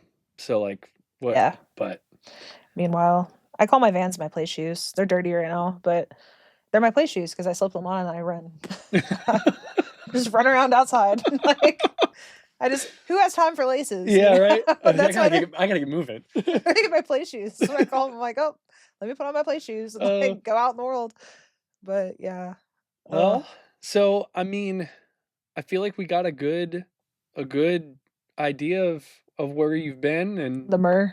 And I would ask you, like, what was next? Like, that's kind of how I've been ending these recently Mhm. is what's next, but it sounds like it's going to be the antiques, the bar. Yeah. Do you want to talk a little bit more about the bar, like what kind of services you're going to offer and all of Yeah. that? I'll kind of explain what a mobile bar is because I feel like a lot of people, when I tell them I have a mobile bar, they're like, "What?" and they don't really get it.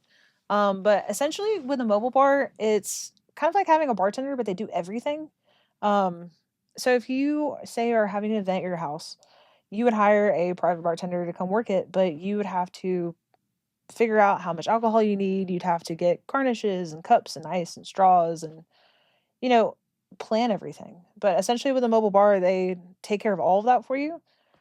So you have someone show up, start to finish, that just does the event, breaks it down, cleans it up, and it's just all done. You don't have to worry about anything. So it's kind of like a like full service package. And it's my goal is to be able to get my liquor license to where I can purchase alcohol myself. And then I wouldn't have to rely on other people to buy it. But currently, in Georgia, legally, you can't purchase and resell alcohol. Hmm. So I can't do that unless I have a liquor license. And with a liquor license, I have to buy it from distributors. Right. So the goal is for me to do that because I feel like that just makes it easier. But currently, right now, what I do, it's like a dry hire situation. So they hire me for my services, but I still plan everything. I still show up with everything. The only thing I have to do now is give someone a shopping list for what I need for liquor, or beer or wine. So it's typically someone will contact me and say, "Hey, I have 150 people. I want to do two specialty cocktails and a couple different kinds of beer and wine. Like, what do you recommend?" And then I do math, figure out exactly what I need, and then give them the shopping list, and then I just show up with everything else, the cups, ice, straw, napkins, garnishes, recipes. I do menus too. I have Canva and I've gotten really good on there. So I like designing things on there and just like doing little personal touches like that for events. But yeah, um, the goal for that is I want to be able to do pretty much any kind of event that anybody needs me for. I don't want to say no to anything. Mm. Because I love doing weddings. I've done a lot of private bartending in the past, where I would do wedding venues, graduation parties, stuff like that. But I would love to get into corporate events as well. Do those types of things because I feel like it's just fun. I love being around people. I've always been a really big people person, and for me, I like doing the variety of events. Yeah. Just because I feel like it's you get to know so many more people that way. Yeah. But yeah, I kind of want to talk about myrrh, Okay. which is really funny. Not me. So you know me as myrrh, Yeah. like that's like my nickname. But I kind of want to talk about the origin of why I myrrh at people. Yes. Yes, please. So when you and I worked together, I would walk around the restaurant and just myrrh at people. And so now other people call me that. And I feel like I don't ever really explain it to anybody, but everyone just like goes along with it and they're like, myrrh, and they just myrrh back at me. So I'm just yelling myrrh at strangers and they're yelling it at me and it's fun. Well, not Yeah. strangers, but friends. Yeah. And I feel like I've never explained it to you, but for me, it was like I know how stressful those type of like restaurants get, you know? Yeah. And I feel like for me, it was like a way to like rally people. Um, and I feel like it was kind of like my rally cry, if that makes sense. Sure, yeah. But I feel like it was just so funny and so random. And I feel like every person who ever said it just immediately smiled Yeah. and Oh, every time. just laughed. Yeah. And that was like one of those things, not to get like super philosophical for a second, but I'm going to. I feel like a lot of people they kind of question like what is their purpose in life? And I feel like that's like the big question that everybody asks. And I feel like for me, the what I've found is I want to have purpose in other people's lives. Um, Again, I feel like it sounds cliche, but I feel like it's about the impact you leave on other people. Hmm. And I feel like I grew up where I was, bullied and kind of beat down as a little kid. And then when I did make friends, I was like, oh, I was so grateful and I was so happy. And I feel like all I wanted to do was leave a good impact on other people around me. And I feel Yeah. like that's why a lot of people say I'm positive and everything, but I feel like I know what it's like to be on the other side of that, to be the Hmm. kid that nobody hangs out with, to be bullied. And I feel like, I don't know, just something as stupid and silly as a myrrh. But I laugh and smile when I say it. Where'd the word come from? I don't know, to be Or sound? Is honest. it a word? Is it a sound? I don't even know I what feel like you. it's both. I part of me, so the Amanda Show was a thing, Mm-hmm. and she used to go marry her at people. Oh, okay. I don't know, did you ever watch the Amanda Show? No, but I know what you're talking about. So, yeah, so she used to like marry her at people, and I'm wondering if maybe like that's where I got it, and then just kind of like changed it to myrrh. I don't even know, but yeah, Oh, it's uniquely you. yeah, it's kind of the origin of myrrh. That's so cool. Yeah, now you know. It's interesting to me too, and I don't want to like spin this off too much, but I just want to explain to you that I haven't done like, and it will happen because I know Mhm. I have to, but I haven't sat down and done mine, Yeah. and I have a very similar uh like early life as Mhm. you, Yeah. and it's funny that like I feel like we think the same in the way that like we want to leave something with people, we want to make Mhm. everyone happy, and like my purpose, I think, Yeah. is not just, I think I'm supposed to teach people things. And this is the perfect Yeah. stage for you. This is a Yeah. perfect platform for that. Yeah. And it's weird. So I did training for like a profession for a little Mhm. while, and I love training people. I love it. Same. I love training people when I was where we Yeah. worked. Yeah. It's fun. I love it. There's something magical about like people understanding or learning something new, and you gave them the information. It's so cool. Yeah. Watching the wheels turn and everything clicks. Yeah. Yeah. And it's so funny. I wonder, and I've never been to therapy. And it's, just not something I've ever Yeah. done. I probably should have. I probably still should, and maybe I will. But I I never, like, it's interesting to hear your story, and I'm drawing some similarity from yours, and I'm Mhm. going, oh, okay. And I have like a very similar outlook on the rest of life as you, and Yeah. I wonder if therapy would tell me that that's why, or if it Maybe. wouldn't. I don't know. I don't know. You never know until you try. Yeah, it's very So, interesting. yeah. Way to be positive. I think it's the only way to be. I think kindness wins Yeah, I agree. always, and it's It's just so, it's so much better, so much more fun of a time, yeah. you know? It's interesting too, because like you said something that also struck me funny, when you said you're so grateful for the people, like the friends you have now, and Mhm. so am I. And I'm lately I've been going through a little bit of a downtime, and we can get into that in a different way. But some of the friends that I have are just not. It feels like a little bit backwards, Yeah. and it's weird because I'm I'm almost being put in a situation of feeling bad for being kind, Yeah. and it's so strange to me. Like I can't digest that. Yeah. And I get so that.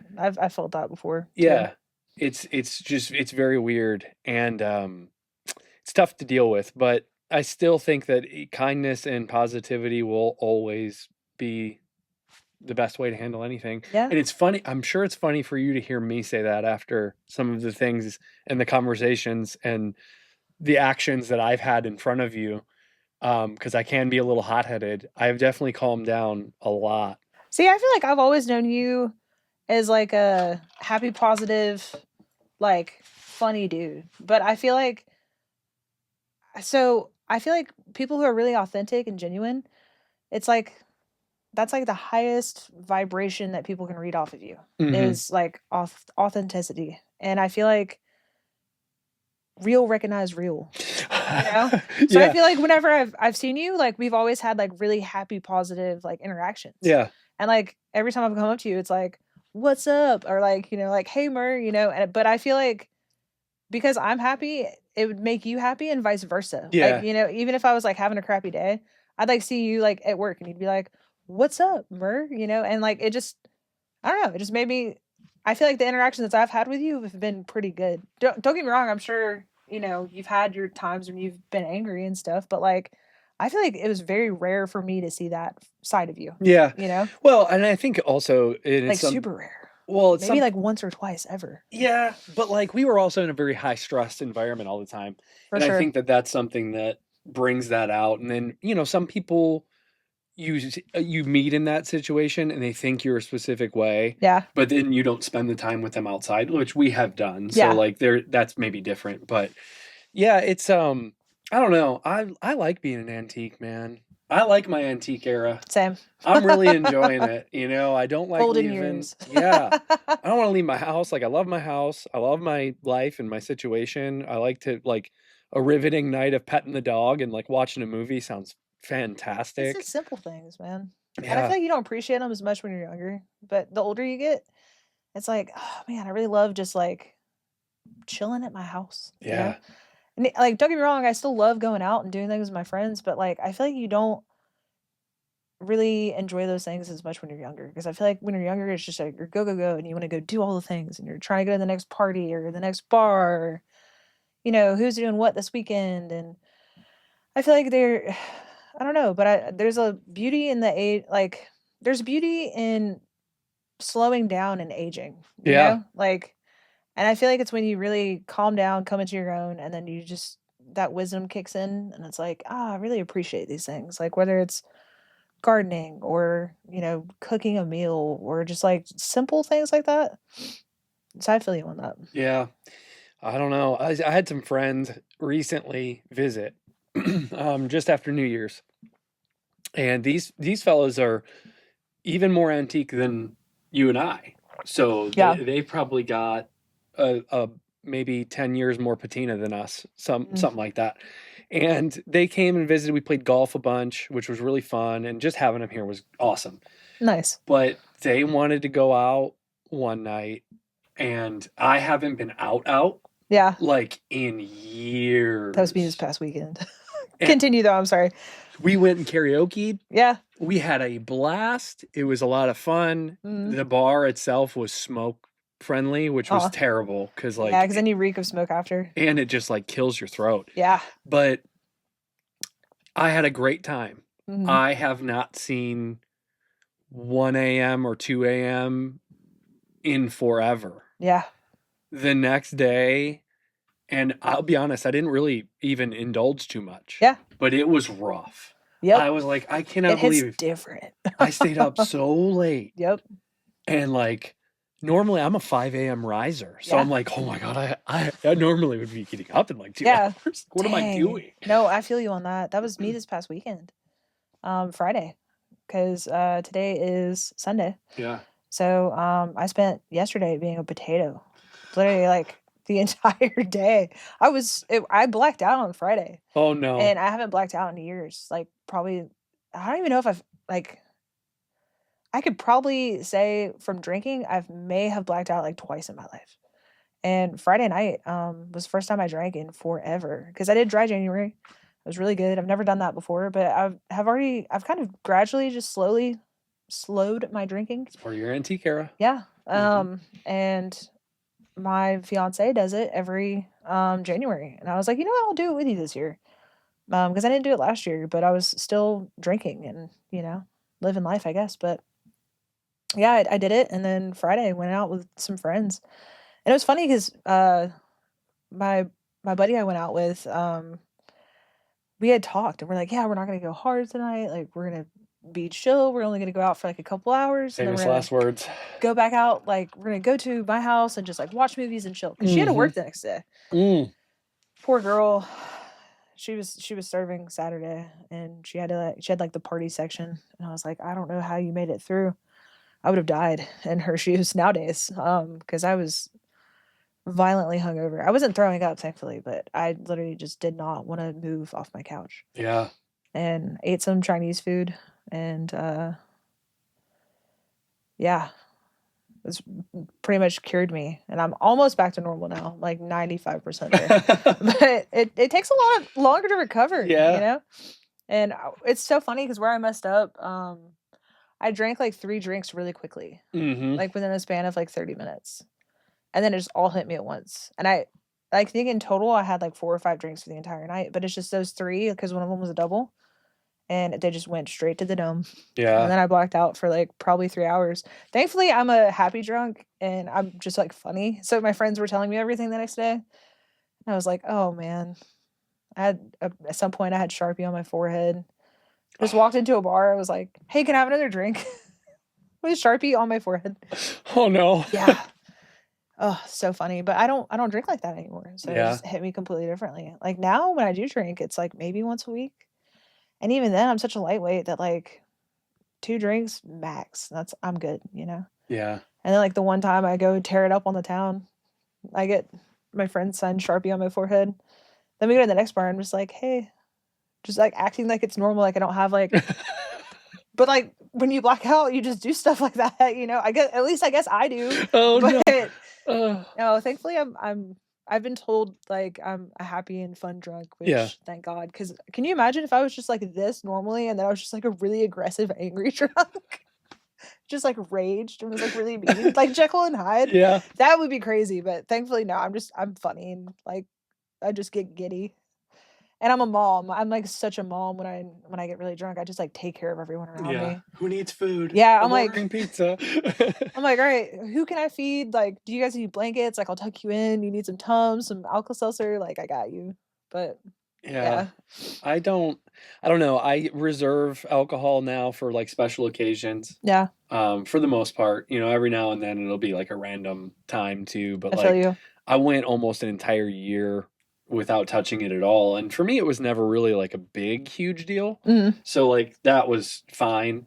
Um, and I mean, I was very disciplined on myself during, I think it was, what year is this now? So 25. So last yeah, year. Um, yeah, last year for pretty much up until the holidays. yeah, Like no, so January to, whatever, mm, pretty much, or maybe it was 24. I don't know. Doesn't matter. yeah. Um, Good for you though. That's yeah, it awesome. was great. And I exercised a bunch and whatever, but that's all here nor there. I just know like if at this point in my life I'm trying to like stick around Yeah, because I'm really enjoying the time.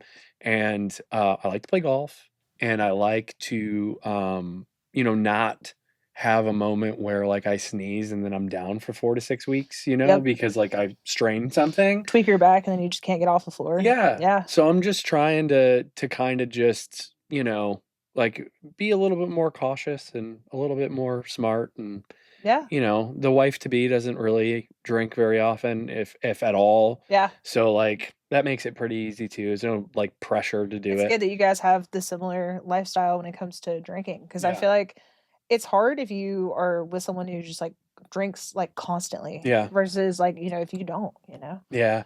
I mean, and for me, it was, in one of my past lives, it was kind of like part of what I had to do. Yeah. And now, granted, I say I had to, it was just sort of part of the persona and part of like what was expected. You didn't necessarily have to, Yeah. but you done doing what you're doing and someone, oh, let me buy you this or let me do that. And it's like kind of part of the experience for those people and for I get yourself. that. So yeah, and I mean, it's poison at the end of the day. Yeah. So like to eliminate it is not there or to minimize it is there's nothing wrong with that. Yep. So I agree 100%. yeah, I don't know, man. I'm here for chilling. I love the chilling. It's my favorite. Same. Samesies. So gardening, you said you wanted to garden too. What do you Yeah. plan on growing? Bunch of vegetables. Some fruit. We talked about doing some fruit trees. So I want to do like an apple tree, pear tree, peach tree. Nice. And then bushes. We have some blackberry bushes already. So I'm gonna move those a little bit closer into our yard. Our neighbors both have fences, but we don't have a fence on the back. So we Hmm. have to fence the back part in and then but the blackberry bushes where they're currently at, it's like right on that property line. So I just gotta scoot them in before we do the fence. But no, I want to do those and then blueberries. And then vegetable wise, probably just like cucumbers, peppers, potatoes, carrots, onions. Nice. Yeah, some root vegetables. Heck yeah. You're Yeah, gonna have like the freshest of the fresh. zucchini, squash. Yeah. Yeah. Yeah, the goal, I would love to be able to do like baskets for my friends. Like, and one of my neighbors, they have chickens. So I need to Dang. get in good with them and then I can just be like, here's some veggies for some fresh eggs. Thank you. Yeah. So, but Julian was like, we could do chickens. And I was like, oh, I don't know about that. I mean, I'm They're like, fun. they are fun. They're cute too. But I feel like I'm going to have my hands full with all the things I'm going to garden, you know? Sure. And then also antique booth. And then once the business gets really up and going, then I feel like I'm just going to be, I don't know if I have time for chickens on top of all that too. Yeah, because you're going to be But successful. There's I no hope doubt so. about it. Fingers There's crossed. no doubt about it. Your service game is second to none. Your I people appreciate skills are that. second to none, and you are going to mix the two of those into one thing. Like, there's no doubt in my mind you're going to be successful. Thanks. I appreciate it. Absolutely. You're gonna wow one, and then the word of mouth will spread. 100%. That's the goal, you know? Thankfully, I have a lot of really amazing people I've met over the years working in Ackworth. Freaking beautiful, amazing people. And it's so funny too, because I feel like I was saying earlier, like when we were upstairs, I think I was like, yeah, I feel like an 80-year-old woman. And I feel like the majority of the regulars I make are a lot older than me. But I think I have an old soul mentality. And I feel like I get along so well with people who are a lot older, like people who are in their 50s, 60s, 70s, 80s. And I think I don't know, maybe in a past life I was really old when I died and my soul's still really old now. I don't know. But either that or I feel like I relate to them so well. And I feel like they appreciate that I talk to them like they're human beings. Yeah. And I don't act like, oh, here's this like old person or whatever. Because it makes me so sad sometimes to see, especially with the really elderly, how people treat them. Mm-hmm. And I know, you know, maybe someone's hard at hearing or something, or you know, maybe they have some kind of ailment. But you don't have to act like someone's a child just because they can't hear. Yeah. You know, like that's one of the things I see that really bothers me because it's like, okay, you know, maybe, you know, someone's 80-year-old grandpa can't hear him, but it's like, it doesn't mean he can't understand you, you Yeah. know? Right. You just raise the tone, but don't talk to him like he's a little kid, you know? Yeah. I think it's kind of one of those things like to your point, like when someone can't hear or like they yell on the Yeah, phone or whatever, and you're like, yeah, if someone says what on the phone, they start yelling, and it's like it's not because of that. yeah, It's just I think it's a natural default, for and I, sure. I think that for one, yes, you're probably right. Like having someone treat them like the normal person that they Like are an is, equal. yeah, Yeah, that's probably helpful. But also, I think it's kind of to your point a minute ago where it's like old like really seasoned folks. mm. Really see They don't extra crispy. yeah Sorry. they don't have time for the BS. Yeah, So very to the like point. yeah, so like you're like you kind of said, real recognize real. So they're probably Yeah, just like, okay, I yeah. can work with this. I mess with a lot of them too, and I think they appreciate that Yeah, because I just talk to them like I would my friends, and I yeah, feel like it's I don't know, it's sad because I feel like a lot of times with older people, maybe when they are out at like other restaurants or whatever, sometimes they're just not people don't acknowledge them or give them attention or pretend like they're human beings. yeah, Like they just almost talk to them as less than, which I feel like that kind of makes me sad. And I feel like I'm like, man, I hope when I get that age, people don't treat me that way, yeah, you know? Because I mean, shoot, they've lived more life than any of us. yeah. They really have thousands of lives. Man, I You need to was get someone really old on here. so it's funny because I don't have any grandparents left. Mhm. And eh, some people like the next generation above us are grandparents, Yeah. but I want like a great grandma, great grandpa. Yes. I would love to do that. I just don't know. I don't, like again, I don't have any left. I got So someone for you. perfect. Yep. I would love to. I think just the knowledge, the wisdom, and the stories would be crazy Yeah. cool. I feel like she's lived a pretty wild life. I'll see if she'll come on. Yeah, Because absolutely. I feel like she'd be pretty interesting. Because I've heard a lot of her story. And her story that she's told me has been pretty crazy. Um, but then again, you just never know. Yeah, I mean, it's crazy the things you hear from people once you get them talking. yeah. But I think with that said too, like I'm gonna have, like I told you, the first person I've never met, which is gonna be an interesting situation. And mm, I I think that that'll continue to happen the more that I do this. Because I mean, Yeah. ultimately, I'll run out of people I know. Yeah, Like for that's sure. you have to at some point. Yeah. Um, Otherwise, what are you doing? You know? right. And I don't have a problem with it. I think it'll be really fun, and I think it'll continue to like help me get better at doing this, but Yeah. also like learn from kind of like the point of the whole Yeah. thing is to like learn from others.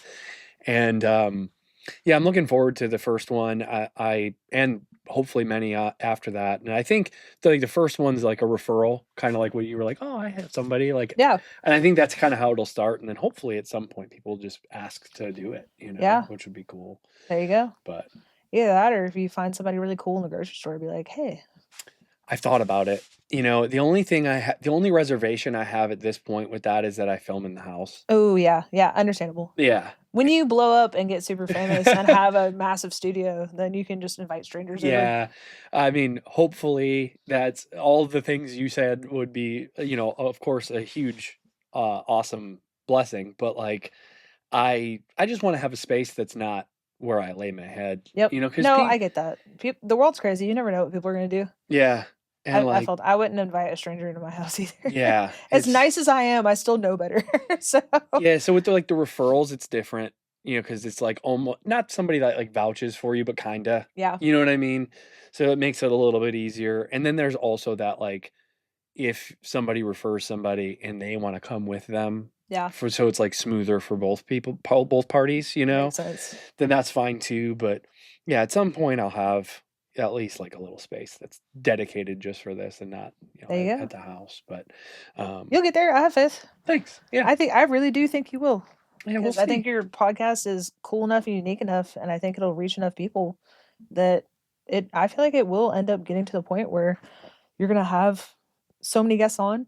And so I feel like it's gonna get to the point where it blows up and you will be having a space outside of your house. You know what I mean? I hope so. I mean, that would be fun. It would be neat to be able to do this. It was funny when the first episode I did it was with a kid, essentially. I say a kid, he's an adult. Yeah. But I told him, like, this is something I want to do for as long as I can because it's cool. It's not physical. I don't have to do anything. I just sit and chat. Yeah, you just sit. Yeah, ideal job. Yeah, I love chatting. Chatting's my favorite. There you go. And so, yeah, I mean, you never know. You never know what could happen, and the internet's a crazy place. And people get a lot of attention and stuff for way weirder things. So you just never know. But either way, I'm enjoying it, and I think that even if the quote unquote market for it stays small, I think that anyone that gets to it and finds it will enjoy it. Yep. And that's really all that matters to me. I agree. As long as you help one person, and then you're good. And there was always a saying back in the day, in my musical days, is 10 or 10,000. Same thing. Yeah. So it doesn't matter the size of the audience. Is just do what you like doing and what you want to do, and you'll be fine. There you go. So I mean, who knows? But so outside of growing what sounds to be like a farm level garden, and potentially, hopefully getting chickens. I hope you do, because I think you'll enjoy it. We'll see. Maybe. You got your business coming up. You're moving in your house. Obviously, there will be wedding bells soonish, I would say. Yeah, probably in like the next. I think we're thinking. I told him I wanted to do either spring or fall. Because summer it's too hot and winter it's too cold. So, like spring, fall, and I wanted to. Like we haven't really gone into planning per se. Just because I've just been enjoying the fact that we just got engaged. Mm-hmm. And I know like once I dive in, it's just going to be, full focus. But yeah, I told him, I was like, spring or fall. And, I think, I said, I wanted to give people a year so that way they can get their PTO and all that adjusted. And he was like, well, let's do spring. And I was like, okay. He's like, cause I don't want to wait till fall. And I was like, oh, okay. So I think, probably springtime, of next year will probably be what we end up doing. Nice. And I think we're probably going to do something on the smaller side. Just because, I mean, I'm 34. And I just don't want the stress of doing like a really big wedding and we just got our house, so I'd rather put the money into the house and maybe take like a dope ass honeymoon. And I think, yeah, I don't know. I've been a bridesmaid 7 times, and I've seen how stressful it is. Hmm. And I don't want all of that stress because I've seen it like up close and personal. Brides stressed out. So Hmm. I'm like, I don't want that to be me. I just want it to be a chill day. Um, I think we're either gonna do like a destination type thing and then maybe have a reception here. Nice. Or either that or maybe do like an Airbnb and then just keep it on the smaller side and just get married at the Airbnb. Yeah. And because it's nuts, wedding venues these days, man. Hmm. They're so expensive. And I'm like, I could either have a Airbnb that's really dope for like a week, or I could pay that same amount of money and have a venue for 6 hours or 8 hours. Which to each their own. I get it. I'm not knocking anybody else. It's just for me, I know, I don't know. I've just gotten to that point where I'm like, I don't need a big show production for me. And then plus, my family's all gone. So like, and I want to do it for, his family and my friends, but I feel like if they were still around, I'd probably be more down to do the whole big shebang, like Sure. traditional. Yeah. But I don't know. I'm just to the point where I'm like, I'd rather do something small and chill. And at the end of the day, this is something I never understand about weddings. There's so much pressure, Yeah. and like it's supposed to be like one of the best days of your life. Yeah. And some people are so stressed the whole time they don't They even don't enjoy remember it. it. Yeah. They don't enjoy it, which is so sad. I want to enjoy my wedding. Yeah, you should. Yeah. Yeah, Like you I want to have should. fun. I don't want to be stressed. Yeah, and the pressure of like I have to shake everyone's hand and make sure they're okay and blah blah. No, Yeah. like they should be coming up to me. Yeah. Am I okay? Are you? Do you need Yep. anything? I don't. Mm-mm. Yep. I never understood that. And while I plan mine, I think that that's going to be something I kind of harp on. Like I'm not, Yeah. and I am fully aware it's not about me. I'm okay with Yeah, that, but still.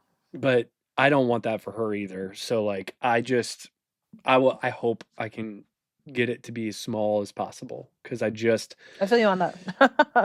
we had made a list of sorts of like a guest list, and it was starting to get real long, and I'm like, man, I'm just seeing dollar signs of like a venue that big, it's like crazy. But I don't know. I'm looking forward to just doing it. It doesn't really matter how it happens or when or whatever. I just can't wait to do it. It'll There be you go. fun. But so wedding, garden, mobile. I want to also um I'm gonna put your stuff like in the show notes as well, so people can find you and follow you. Sweet. Thank you. Yeah, I appreciate it. of course. And then, I mean, outside of that, what's next for you? Um, probably kids. I Yeah, would say. Yeah. I think that'll be. Oh, sorry, my sinuses. you're fine. Still I recovering think. from Friday. Yeah, probably. Yeah, I think kids, and then from there, I don't know what else there is. I'll probably just get to be a mom and then uh live life. Ideally with the mobile bar, the goal is to get it built up to where I have teams that I can send out and I don't have to work all of the events. So sorry. You're okay. So that is the goal. And I want to just be able to coordinate it and then I have more time with family. Yeah. But yeah, I think that's for me, it's just family's the next step. Fingers crossed. I mean, I don't know. I told Julian I've done the math and this is where my really morbid humor comes in, but it's just how I cope. So I've done the math and my dad was 2016. My brother was 2020. My mom was 2024. So there's a 4-year theme. Yeah. So I told him if that's the case, he's only got me for like another 2 years. He's like, stop it. Don't say that. Yeah. Yeah. I know it sounds so bad, but I'm like, I don't know, man. If my family was cursed, I got like 2 more years. So. Oh. Well. No, I'm fine. I think it's funny and I like to make that joke. I don't really think I'm cursed, but. Yeah, I don't think so either. Yeah, I think you're on to bigger, better things. You're on to, like you said, making the most of what you got and Life's too short, man. Yeah. You Yeah. just gotta full send it, you know? Just Yeah. saying, Yeah. like, I mean, it's true. I feel like experiencing so much death, it really puts it in perspective for you. Sure. So it's like, Why worry? you don't have much time on this earth, you know? Do do what you can while you can, Yeah. because at any point anything can change. Yeah. I mean, not necessarily, it's not like the most negative thing I could think is like, oh, you could just like die tomorrow. But like besides that, you could have an accident, like you could become paralyzed. Mm-hmm. And it's like those are the things you gotta like do what you can while you can, Yeah. I feel that. But Well, how do you feel? pretty good. Yeah. Yeah.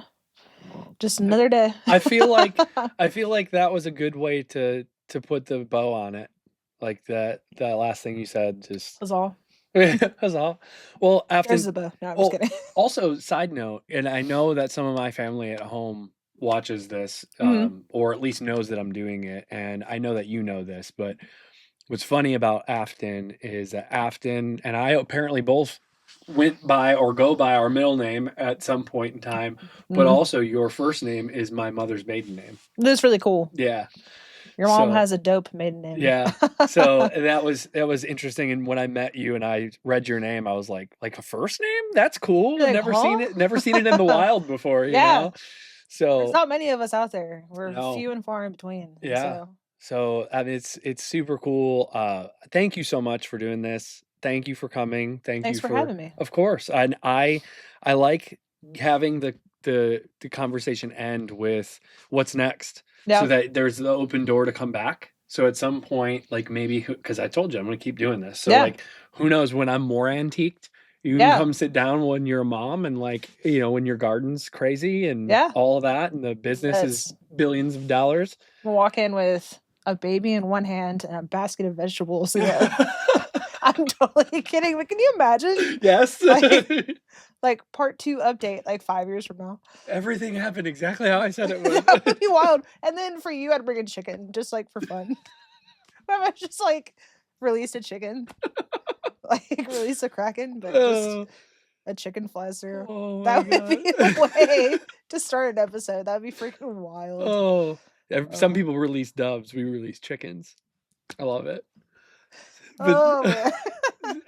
seriously, thank you and congratulations on like the house and the engagement. It's awesome. Thank you. And all the the life business. things. Yeah, thank you. Yeah. So looking forward to seeing what happens. And thank you so much for spending the time with me. I appreciate it. Thanks for having me. Sweet beans. Sweet beans.